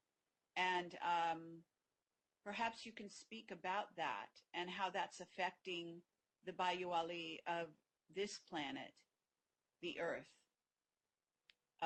Irita, would you like to speak about this? Yes, guys. Yeah. We our documents that ancestors wrote. I know this system said that we don't have any writing, but we do have writing. In Africa, we do have our own writing. So this is those documents are like things that teach us that the Cyrus will always like rise in the same position with the sun. And when the Cyrus rises in the same position with the sun, that is what we call the Eliaka rising, where meaning where the influence, that influence on Earth is that it marks the rainy season. It marks the beginning of the flood in the rivers everywhere. So that period is a very crucial period because that's a period also where everything gets to adjust and readjust itself, whether it's material or non-material. That's the period everything gets to readjust itself. So the effect, really, the Cyrus, the sun, and the other celestial bodies, we in the tradition really don't give it that much fascination. Why? Because we're trying to understand first the planet on which we live in. We don't even understand the Earth. We don't even know the rules. We don't even know the laws of the Earth. But yet we are already looking for what other planets are doing. This, in the tradition, we call it like a distraction, or maybe ambition, being like too much ambitious or for ourselves. Because already human beings think, okay, we control the Earth, we finish with the Earth. And then we need to go and control other planets, which really is the problem right now of our civilization, of our race as human beings. Because we don't even understand the earth. That's the first step to take. Our four ancestors, they made sure to understand the earth, to understand the rules, the law, the regulation on earth, how to preserve life on earth, what the earth is expecting from us. What are we going to do to make this be a perfect place for life? Before even they started, maybe that's the reason they were able to reach other planets, even to get to Sirius and start knowing everything, get the knowledge of everything about Sirius. So really, we have a calendar right now that Master Naba, he is really like the first one now after, I don't know, for many years. He brought that calendar back, and that calendar, we're still using it in Africa, in the initiation. We're still using that same calendar that allow us to really understand the rising, the heliacal rising, and understand everything about the star series.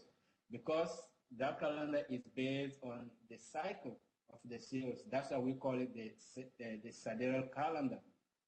It's based on the cycle of Sirius, because that's the only star that has like a perfect cycle, and we base everything on it.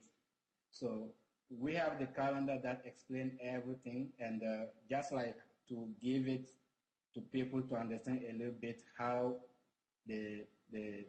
that alignment of the stars and of that star and the sun affect the planet. Really, it's just like that's the time. If it's just like for 1 second, or if it's for 1 hour or 10 hours, that's the time everything in the universe, especially everything on Earth, will be trying to readjust itself. So then we will be having like many disease. We'll be having like many earthquakes, or a lot of natural stuff will be happening at that same time, where the Earth is the star series is imposing its law on the Earth to make sure that the Earth is still like in perfect harmony with that series, that star, or that alignment of the star and the sun. The Earth has to really react, and whatever is there not fitting into the harmony of that alignment, the Earth will make sure to get everything out of its way for it to keep preserving life. So what the human beings we've been doing is like we've been helping with our thoughts, with our ideologies, with our ambitions. We've been helping the Earth to really like get to the state where there's like a lot of destructions. So now that really to talk about it, what I would say is like I would really want our listening, because this is a crucial moment. This is a moment of,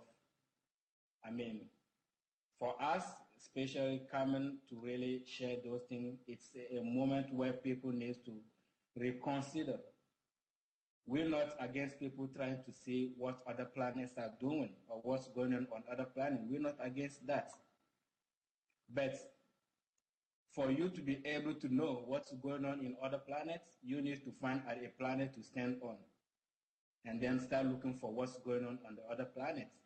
So now the planet we're standing on, we need to find a way to understand it. And that way is only, that maybe that's the reason in the modern society, spirituality is not taught to people. Spirituality is kept away. And then the religion will come and The religion, we consider in the tradition, we consider the religion, the politics, the science, we consider them as being from the same mother, from the same father. And they have only one goal, to achieve their ambitions, which is different from the goal of the survivor. I mean, which is different from the universe, which is different from the goal the earth has for us. Because the earth, all our destinies are related to the earth. So people need to really start looking into the ways of understanding the planet we live on. Once you understand the planet we live on, whatever alignment will be in the sky, in the universe, it's going to be easy, very easy, because the earth itself will present it to you in the way. It's going to be like very easy for you to get it. You don't need a machine. You don't need to build big computers. You don't need to build, how do you call it, those chips in the sky to go in the sky and learn all that. It's just a basic human being. We are from the nature. We are natural. We need to understand the nature. Once we understand the nature, not try to conquer the nature, but to understand it and work with it. But when we try to conquer the nature and then hope that, okay, yeah, from this we can go to other planets, conquer it, it's going to be difficult. It's still many things about the Sirius star cycle, about I know the system will call it Sirius B and Sirius C and all that. It's still many things that this modern society don't know about. And they will only be able to know about those kind of things when they are ready to really like understand the planet they live on. That's the first and maybe the first step to take into really approaching our knowledge, because we need to be honest with our knowledge. We need to be honest about our knowledge. So that's really what I would say. And it's not that we're not allowed to talk about all those kind of things. We are allowed to talk about all that, but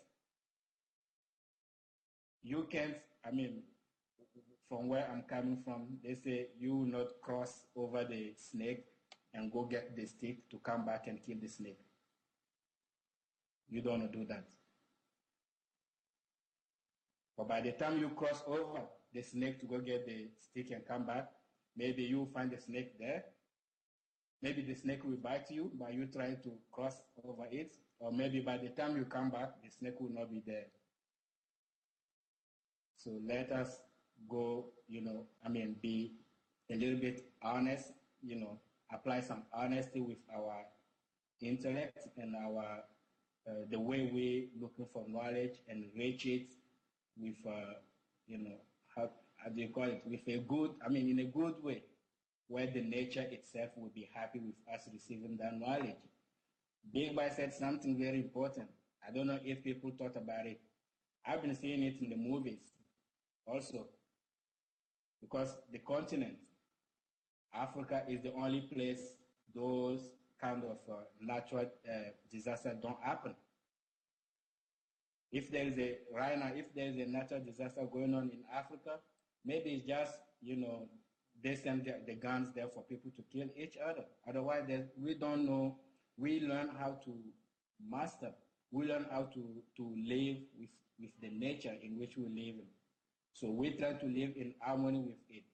And that's the reason maybe we don't have those kind of disaster and all that. Thank you. Okay, thank you, Irita. That's very beautiful, and I appreciate that.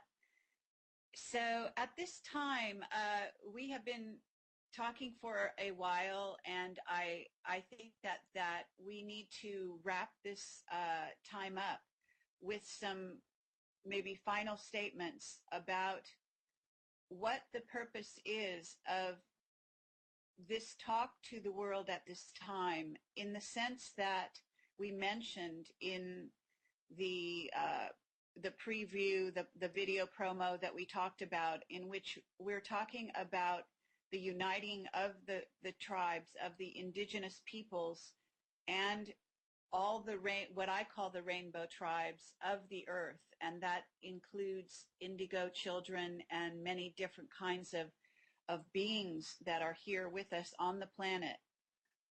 So it would be very nice if you could start to talk about the purpose of your visit to not only America at this time, because I understand the elders have sent you on this journey, Irita, but also to talk about where you are going now, because one of the things you were connected with me through Miriam, and Miriam is connected through the Hopi, and the Hopi are connected through the Maya, and each, and so it goes. And so the idea here is that we have been also asking for donations from people to make possible travel so that you can go and speak to other tribes and other indigenous peoples around the world, so that they too may come forward and speak to the world about their knowledge, so that the world can address this very crucial time that we're in. So perhaps Bikbai, if you could begin to talk about this purpose to this journey at this time. Okay.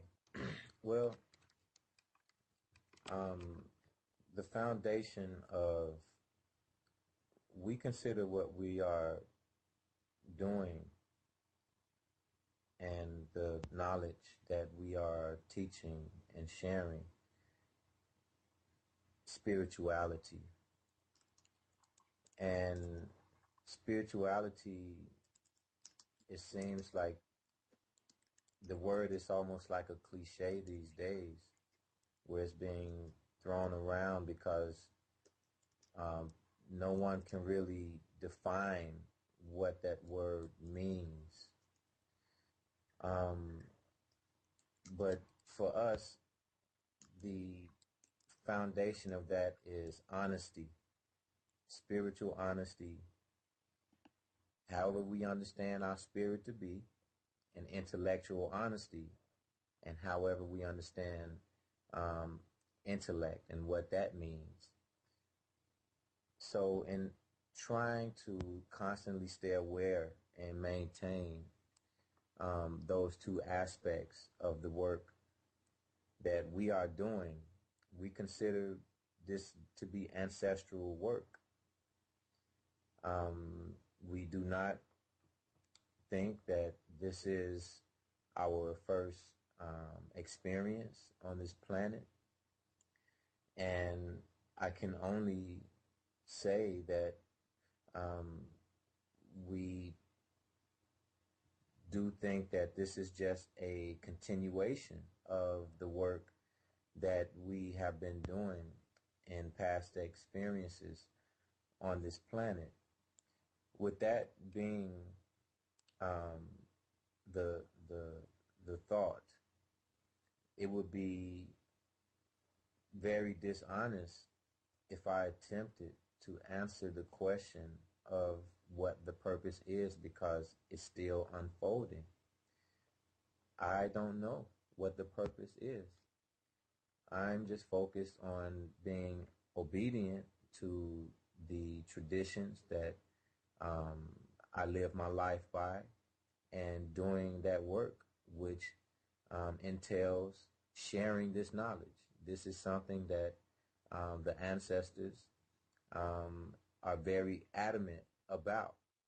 They want us to share the knowledge. For anyone to get this type of exposure of this type of knowledge and to just keep it to themselves, apparently this is not what the ancestors want at this time. Now, I can project my own imagination and speculate on maybe why at this time these things are happening, but I think that would be being dishonest and giving a misrepresentation of who we really are we're servants of ancestors. We're servants of deities. We're servants of Ta, which is the earth. And the reasons for things happening now is so much bigger than what I can project personally.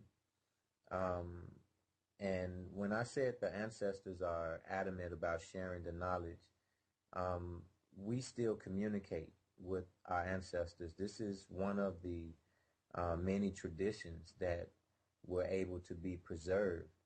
It was the ability to communicate and to have a dialogue with the dead.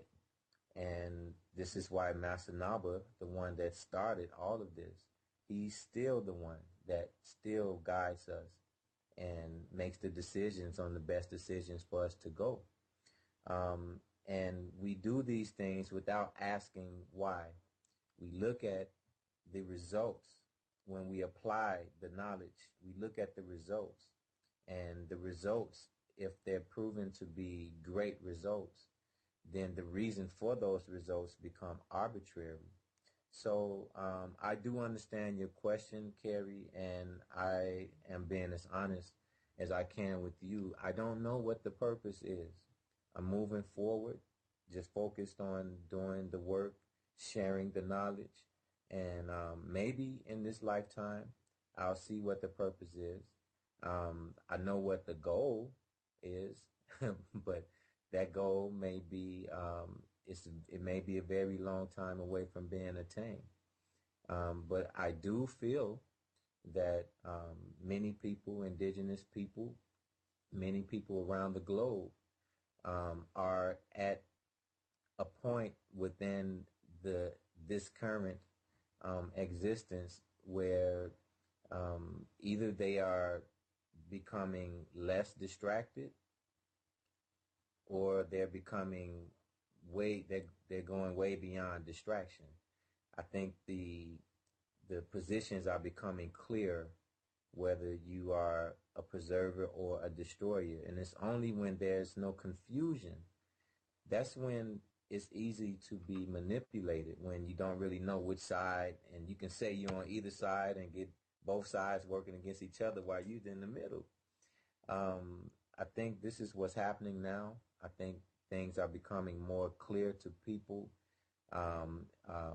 More information is being more information is available now that people have access to, and it's enabling them to have different perspectives. It's enabling them to think a little beyond what maybe our limitations allowed us to think at a certain point before. And due to these facts, I think now that there's almost a congruency that we can see happening, where many people in indigenous cultures feel like, well, maybe, this is the time, because when you look at the youth in all of these cultures, the youth are gone totally astray. And when we talk about survival, if you are a survivor, you have to do what leads to surviving. And if you're watching all of your youth go astray, then you know that your survival is on limited time, so you better do something about that. And maybe one of those things is sharing the knowledge to help people to understand that what makes you who you are the values you go by. It's the values you live your life by. It's not because you were born in this place or that place. Your skin color doesn't carry a message. You can look one way, but if you live your life according to the values of another, the way that someone else of a different color looks, then really you're no different. So these values are what we're trying to share with the world, because we're coming from the Nile Valley civilizations with this. We didn't even talk about the language. We teach what people call the hieroglyphics, the Medu. We teach all of those things as a part of our initiation. all of the philosophies and all of the disciplines that come out of what people call the ancient Egyptians. This is what our initiations are based on. This is what introduced everything to the world. And it is these values that we are living by. And they weren't not just given to those ancestors. This was given to humanity. They happen to be the ones that, before the labels came and the borders were drawn, there was just upper lands and lower lands for the entire planet. And there was a king of the upper lands and lower lands, and then there was a king that represented both, which we call the pharaoh. They were all living by the same values at one point. The entire planet was living by the same values at one point. It is these values that we still live by, that we're sharing with the world. These values belong to all of us. And maybe this period now, when we see these coming together of different groups, maybe their ancestors are leading us back together for something. Whatever that is, I have no idea.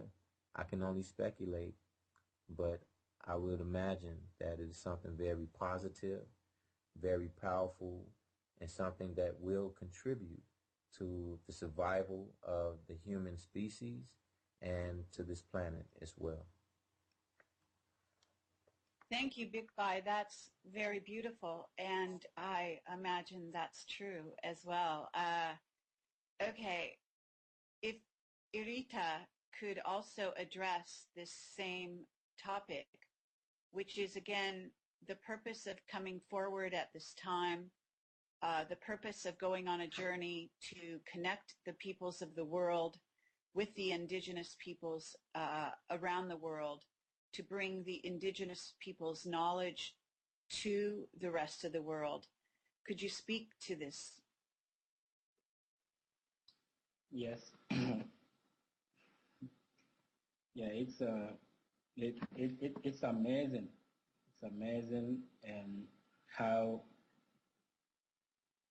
everything is just coming together as a puzzle game, where wherever we go, we always find the same people thinking just like the way we're thinking. And as Big Bai said it, yeah, maybe those people are not maybe aware of their ancestral values or anything. But those ancestors are still working because they still carry the blood of those ancestors. So something in them really within themselves is really talking. Yeah, if we look around, we will see that our so-called modern civilization have been really progressing, just trying to destroy any kind of idea of traditions, any kind of idea of spirituality. But at this level of human being evolution, it looks like those values comes to be very crucial right now, because we just have to ask ourselves, every human being just have to ask himself or herself, where are we going with this? Where are we going with this technology, this, science discoveries and all those? We say, where are we going with all that? Is all that the purpose of our life?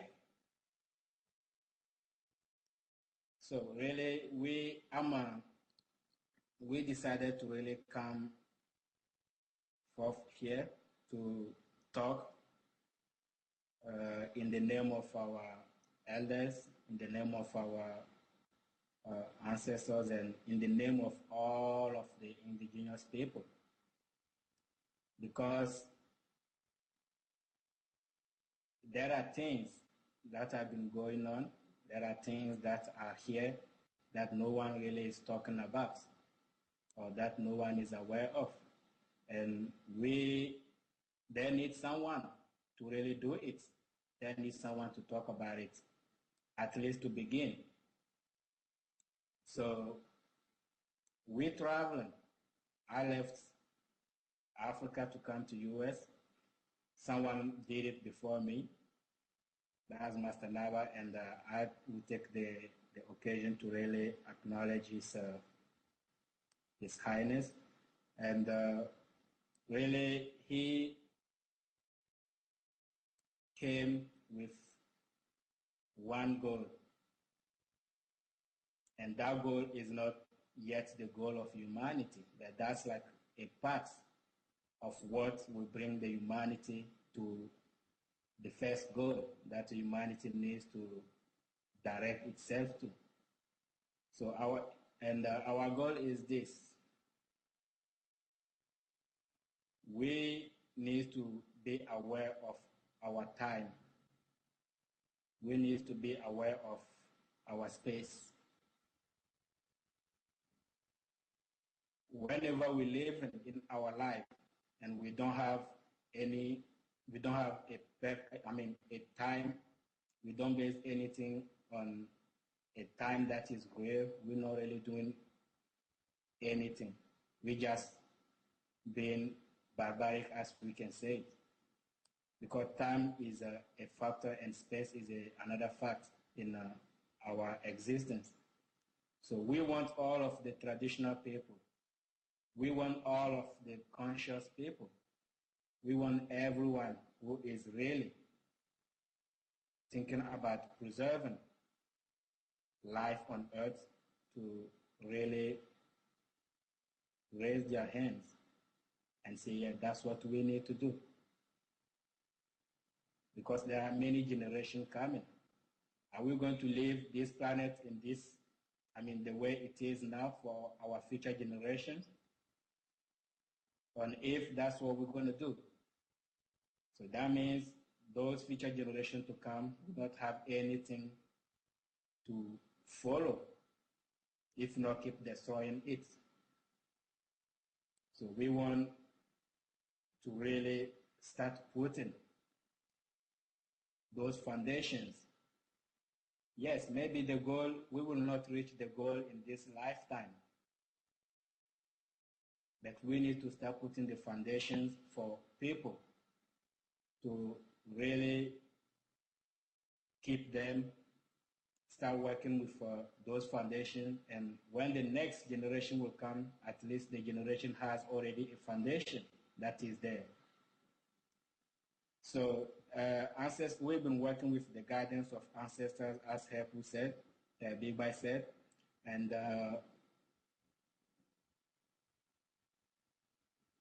there was a very great moment that came lately where we have to be part of the gathering. That Miriam is the one really organizing everything, and we have a chance to meet her there. But already we know about her already. They already informed us we're going to meet her, and the work is going to start. And we did it. And at that garden, we met many traditional people, many conscious people. They're ready to really put their energy in the work to really tell our government, stop destroying our place of life and start preserving our place of life. So with Miriam and the garden she is really organizing, we are right now working hard to travel all over the planet, wherever those indigenous or traditional people are, and go there and talk to them. Kerry, Miriam, Big Bai, Irita, we just like a drop among those people ready to really like fight. As we say, we have the guidance. The guidance have been telling us that many of the people who are ready to do it, but they just need this what we call watch, this motivation. And then everyone will step into the work and start doing it. There's nothing to be scared of because no one is not going to live on this earth for thousands of years. There's nothing to be scared of. At least how we say it back home, it's better to work for nothing to really stay in one place for nothing. So we are ready to work. And that work, we're going to take that work. And we don't want to be really like, we know no one is really perfect. No one is really perfect, but we need to bring that perfection and grow with that perfection. So people, all of our traditional people, all of those conscious people, as we said, the spirituality doesn't consider where you're coming from, what is the color of your skin, or whatever you're doing. The spirituality is just about honesty. And that spirituality, we want people to be able to get in touch, get the Sadera calendar, and start living the real time. Because what we live in is not real. The sun's still up in Chicago here, but they tell me that it's 3 p.m., 3 at night, while the sun still up. So we need to be aware of all those facts and live according to a real time, according to a perfect cycle. That's the only way we will understand what's going on within us and around us and in our environment.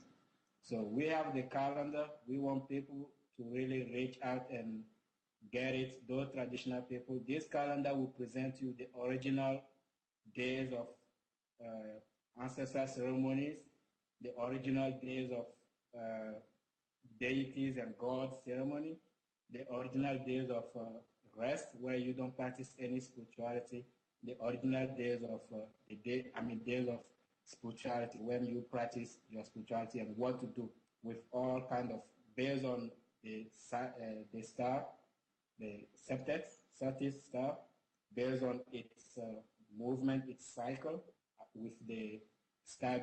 The system will call it star A, star B, star C. Based on this cycle, we have everything in order. The same thing that the traditions back home are following. Yeah, people say that the Dogon are following 5 days a week. No, we're following 10 days a week.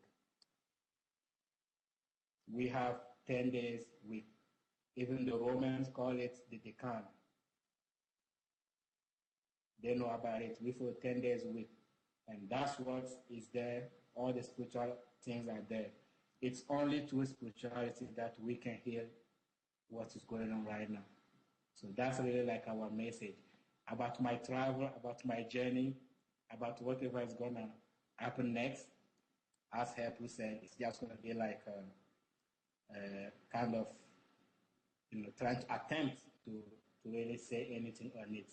That we just follow the guidance. And with a group like, with people like you, with people like our listeners and all that, we really hope that that motivation will get into everyone and we're going to do it. Because there needs people to do it. We just don't want to sit in our rooms and say, okay, we need to fix the world and sit in our room. There need people to talk, to come out, talk, and allow people to really grow. So thank you. And Carrie, if I may add something? Yes, please. Regarding the calendar, I know we didn't spend a lot of time on that, but that's something that is very important. The reasons that Edita just gave, and in addition to that, is our concept of time. It was set so where we knew at every period of the day which deity or which neter or which god, however people want to call it, there's an energy, a deity that governs that period during the day. With this being the case, when we look at the word neter, that's the only way we know how to say God is neter. But this is also the word that where we get nature is derived from that, which came much, much later, along with, thousands of years later, we came with nature, but the original word is neter. And so really, we don't make, it's difficult to make a big, a differentiation between what we consider neter and the nature itself, because this is the domain of everything is in the nature. But when the concept of time, Irita mentioned that our weeks are 10 days, 10-day weeks. That's where the word decade, meaning 10, comes from. It's decan. Well, every month there's a neter that governs that month. Every week there's a neter that governs that week. Every day there's a neter that governs that day. Every hour there's a neter that governs that hour. Being that now that there's been a big disorientation with the concept of time, it made it easy to disorient those who would know on which neter to call on based on any situation that it may see in the nature. It will know which neter governs that period of time and know what words of power. We call it hekau. A hekau is like a word of power. They would know which word of power to use in order to activate that energy or that deity that governs that period of time. Big Pi.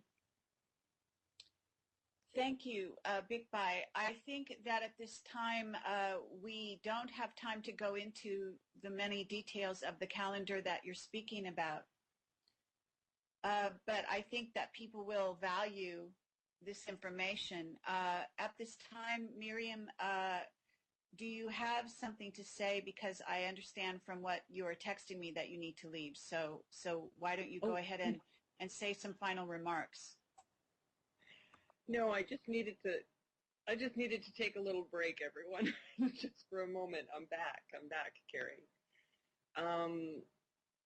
No, but to continue on the conversation that Big Bai and Arita were sharing regarding the work that's taking place here. Recently, as many people may be aware, there was a very special small gathering of indigenous people and others also that took place in New York. And this was with the Hopi, the Mamos from Colombia, and we were all blessed to have the Dogon arrive at this event as well, which is where we met.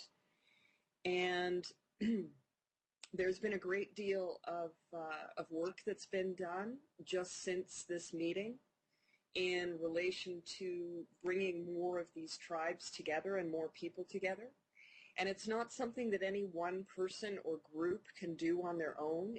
It's an effort that's being worked by many, many people all over the planet right now. And we as that are on this live stream today are just another part of that coming together of humanity.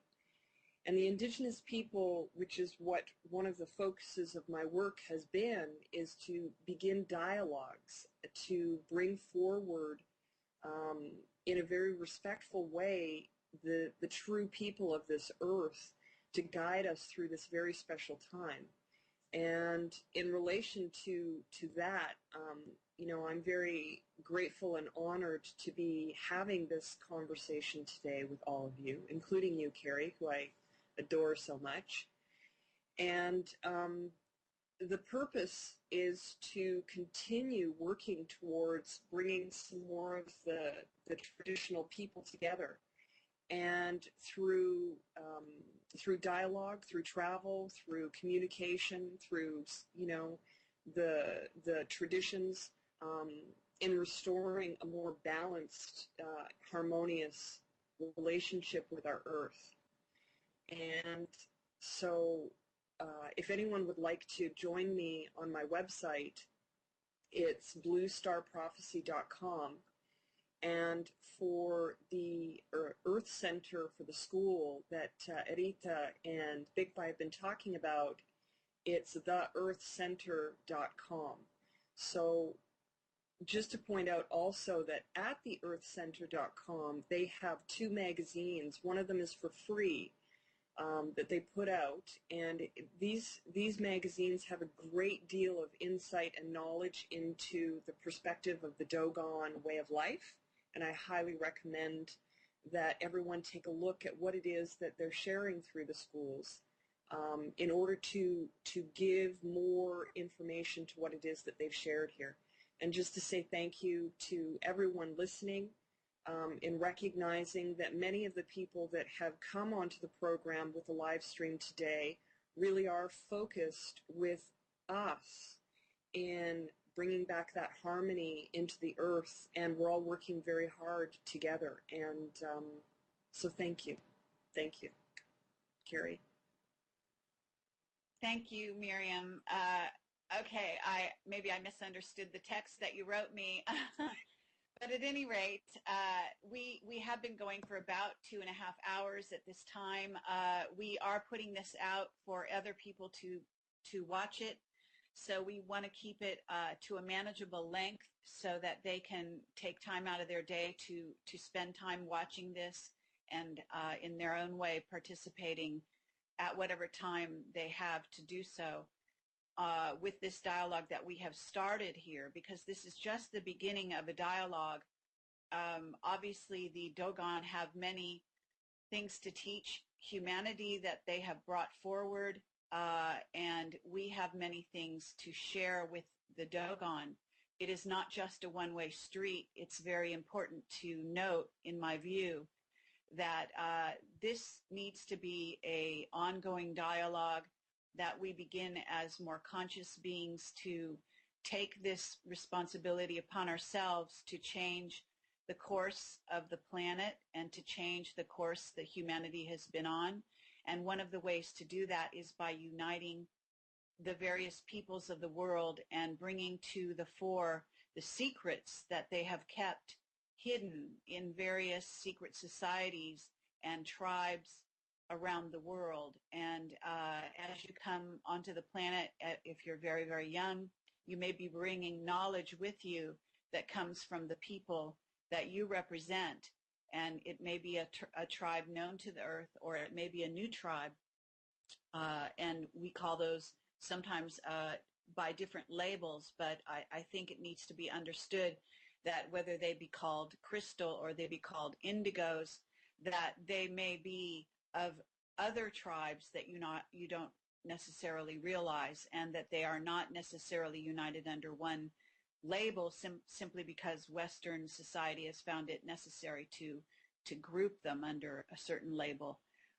So it's important to understand that we all bring knowledge to the planet with us when we come. Some of us have ties, some of them very deep ties through bloodlines to the indigenous peoples of the earth. And we share the same blood in some cases, and others of us have different kinds of blood. It's all one. Humanity is one when all is said and done, and we are here sharing this time on the earth with the planet Earth.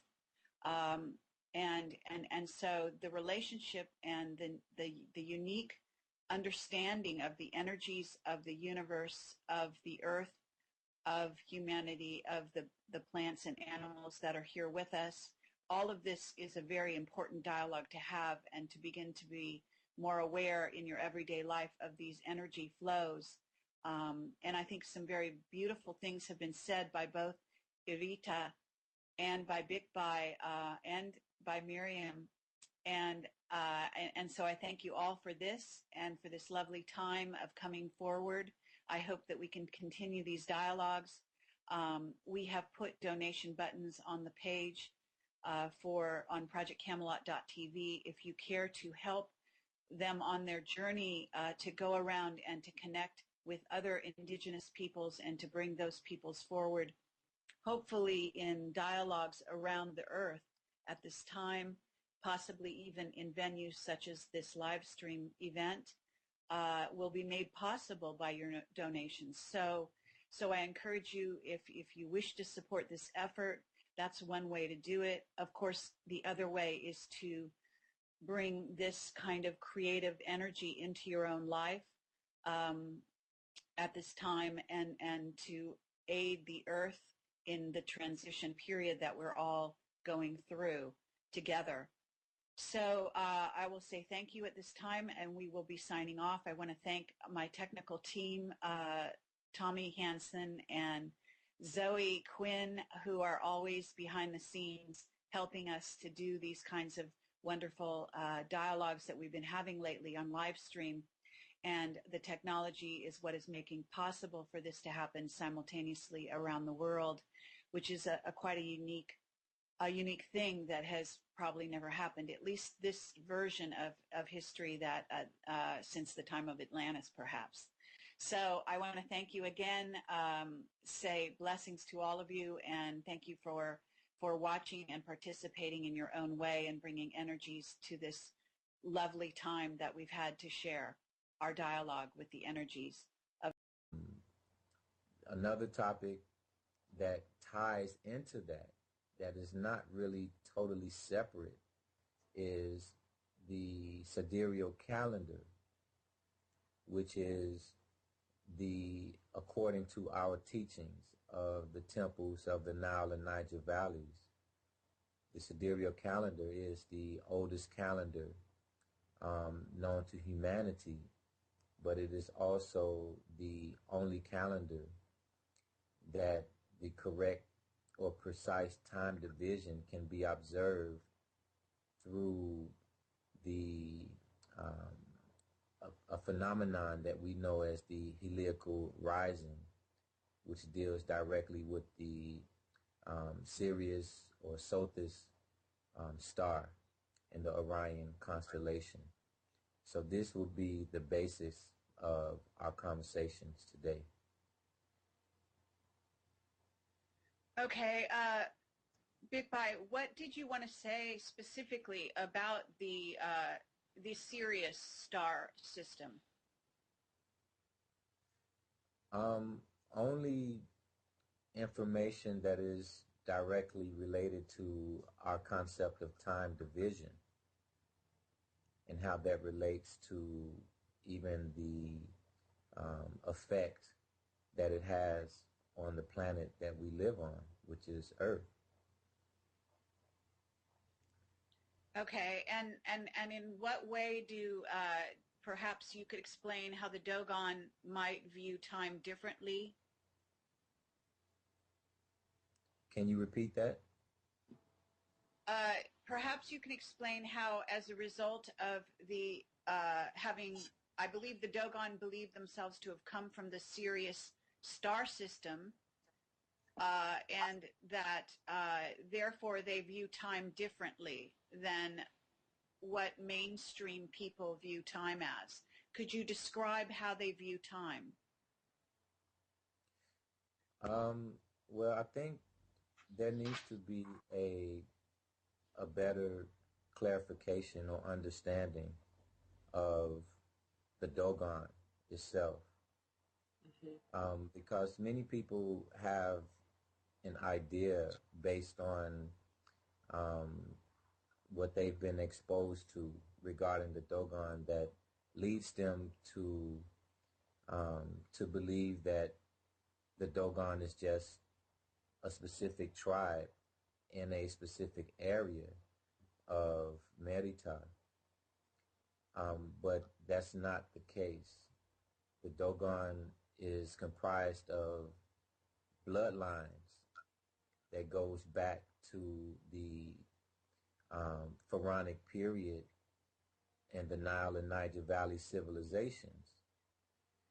when the invasions started happening in Merita, the Dogon, who were considered the upper echelon of the Kemetic society, they went to different areas of Merita in order to preserve the mystery school knowledge that they were upholding in what we now know as the Nile Valley. Some people may say Egypt, but this was long before the word Egypt existed. Therefore, with that being the case,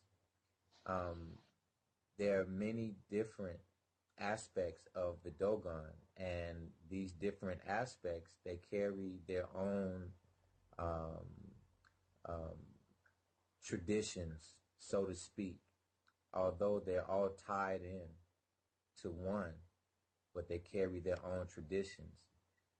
The Dogon, uh, the perception that people have of the Dogon, saying that um, they are from Sirius and things like that, that's a very sensitive topic that I know of all of the Earth Center schools here in America and in our locations in Merita. I am a writer for the Rising Firefly magazine, which is a publication that was started with Master Naba, myself, and a couple of other people back in 1998. And I'm currently residing on the West Coast in the United States.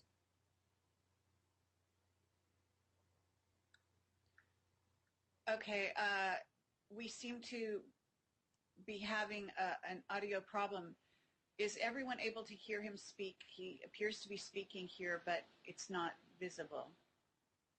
It's not audible. I can hear him perfectly, Carrie.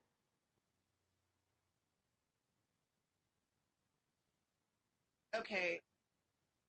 Yes. All right. I'm not sure what's going on then. Okay, fine. If you can hear me, then if Big Boy, are you? I'm sorry, but were you done talking? Yes, yes. Okay. So, Irita, could you please speak to everyone and introduce yourself?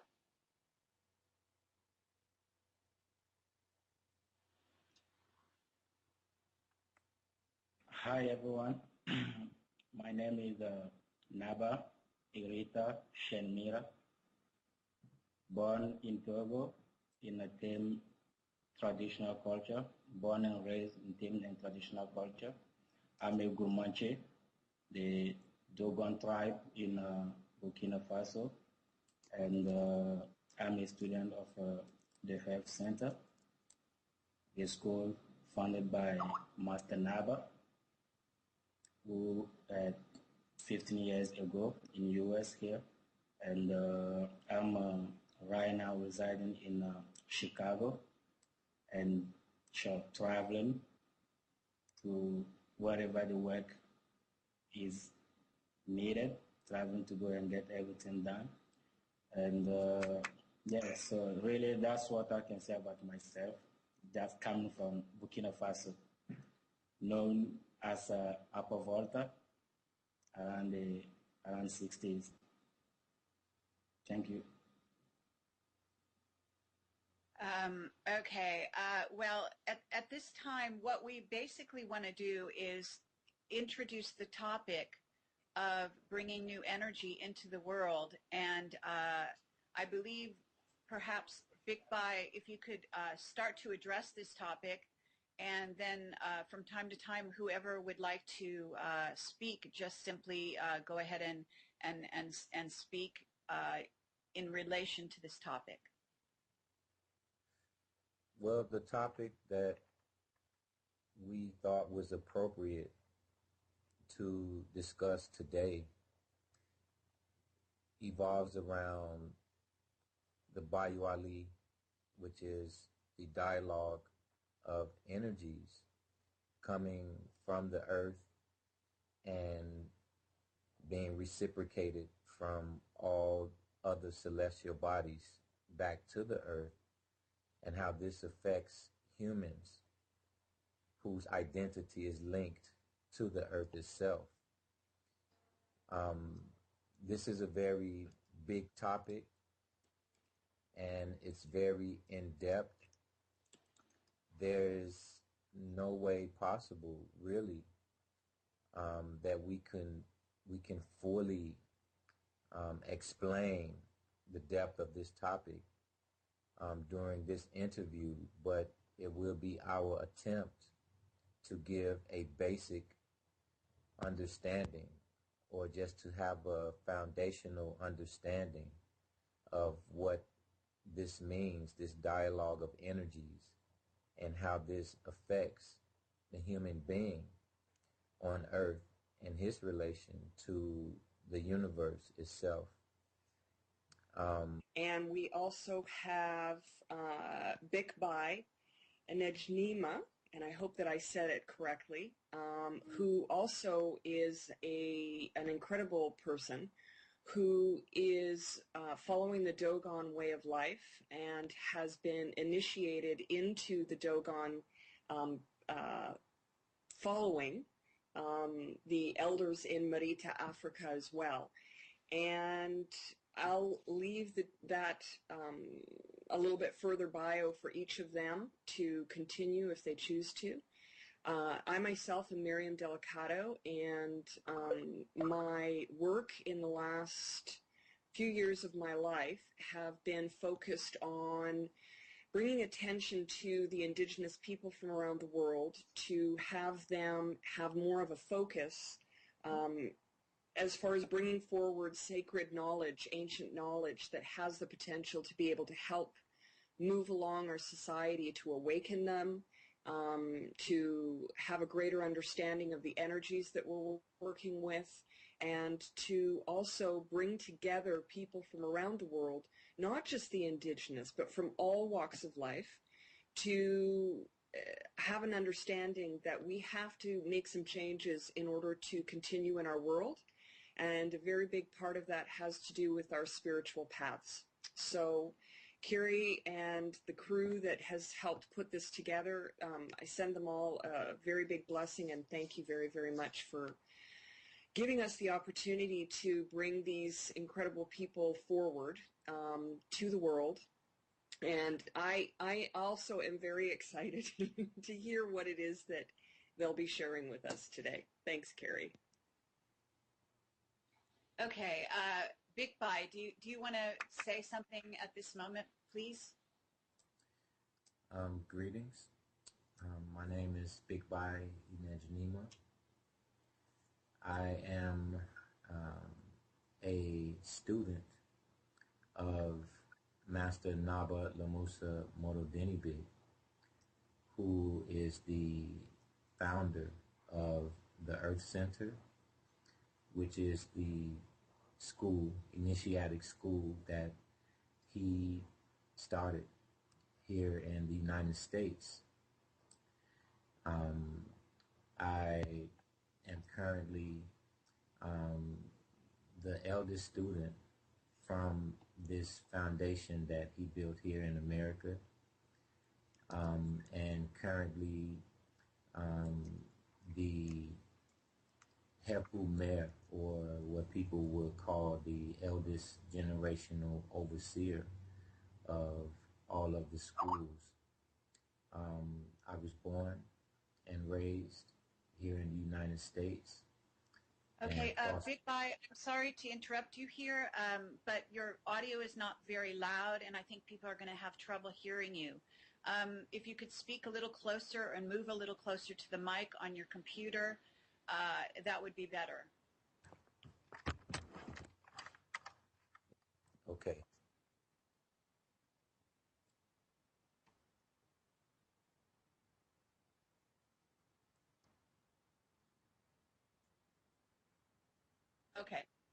Okay. Okay, thank you. Okay, does this sound a little bit? Okay, I'm sure it'll help. Just project your voice as best you can so that there's no audio problems. Thank you. Okay. Um, my name is Big Bai Nejnima. Is that better? A little bit, yes. Okay. I am born and raised here in the United States and crossed paths with Master Naba Lamusa Motodinibig, who is the founder of the Earth Center. He is the Dogon Kemetic High Priest that I served during his stay in the United States for about 10 years. And I am currently the eldest generational overseer of, we are not um, um, privileged at this point in time to discuss on an interview like this because it's something that is it goes very, very much in depth.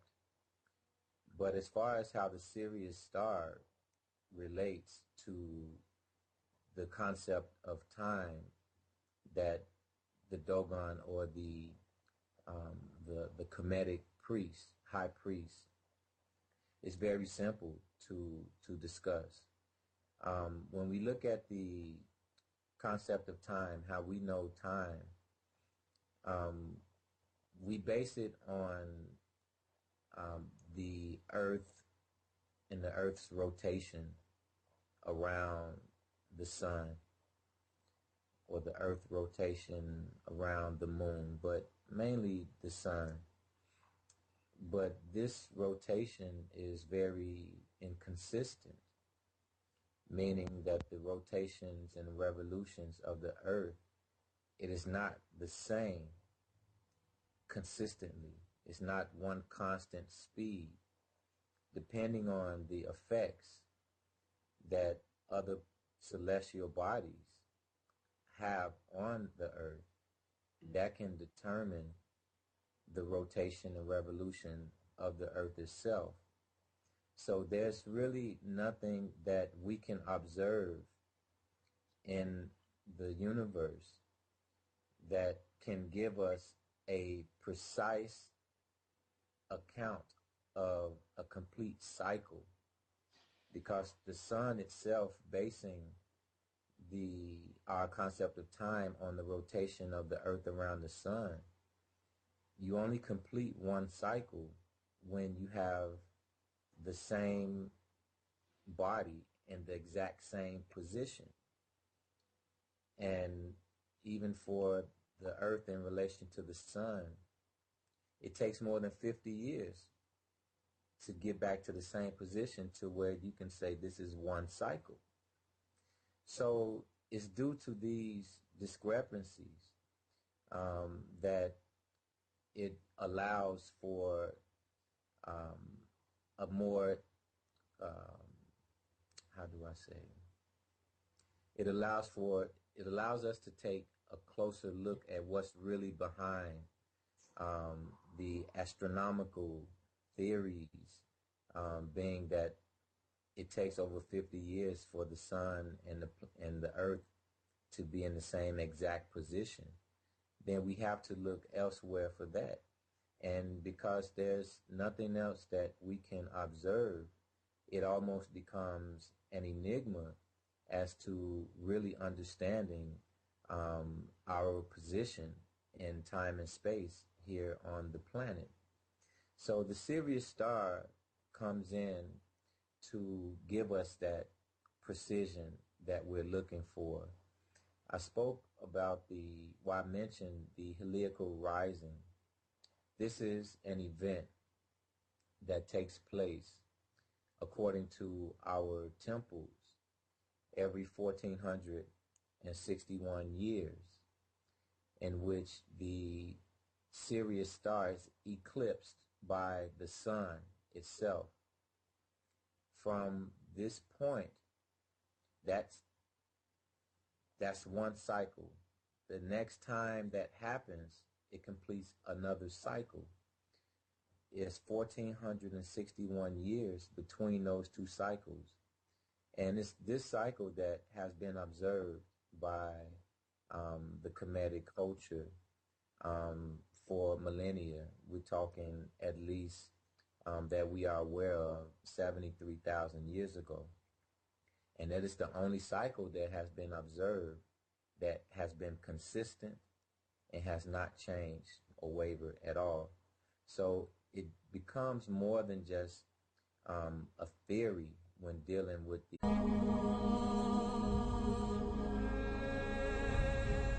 Bayou Ali and Dialogue of Energies in the Universe. Knowledge that's remained intact since the time of the pharaohs is now being shared with humanity to assist in restoring balance to our world. Indigenous people around the planet are reading the signs that our world and humanity are out of balance. Many tribes are now coming forward at this crucial time to speak with the world and share their ancient knowledge. Through uniting the indigenous people with the rest of humanity, we have the potential to restore a world in balance. Dogon elders of the traditional Kemetic priesthood recognize the necessity in this time to provide an alternative to the destructive, self-destructive lifestyle that the modern, colonial, political, educational, and religious systems have maintained for the last 2,000 years. This knowledge has been guarded by traditional Dogon priests, being passed from generation to generation only through intense initiations for thousands of years. Please join us as we discuss these ideas and much more on Friday, July 29th, 2011.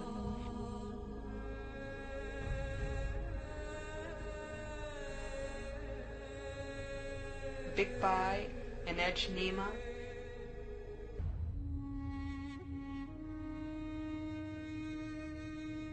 Naba Arita Shinmira,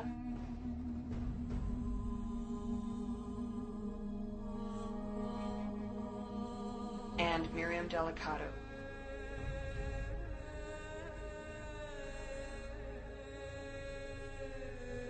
Hosted by Carrie Cassidy of Project Camelot.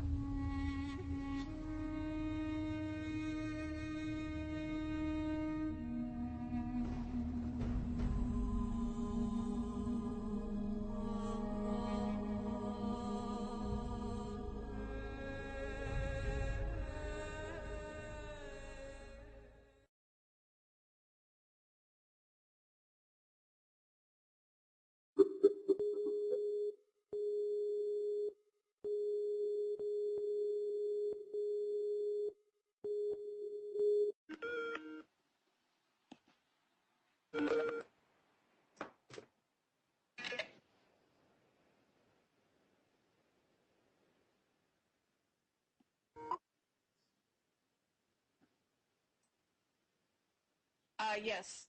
Okay. This is Carrie Cassidy from Project Camelot, and actually just trying to do a couple of last-minute things here. Sorry. And so basically, this is Project Camelot. We are here and very happy to present the Dogons Speaking to the World today. It's going to be a very, very interesting event. And I'm going to have Miriam introduce our Dogon representatives, so to speak. And then what I would like is for each person to give a little bit of their background, sort of a bio, for assuming that not everyone in the audience will know who you are, and that includes Miriam. Okay, so why don't we start with Miriam and then go from there. Okay, thanks, Carrie. Well, I'll do the best that I can here to introduce these two amazing guests that we have here today, who I've had the great honor and privilege to get to know over the last month and a half, 2 months. And we have Naba Arita Shinmira, who is a member of the Dogon from Burkina Faso. And he is a very special person whose father carries a great lineage from the Dogon people in Africa. And just to mention that we may use the word Marita in place of the word Africa, as this being the original name that was used and is still used today. So that would be Marita. So this is Naba.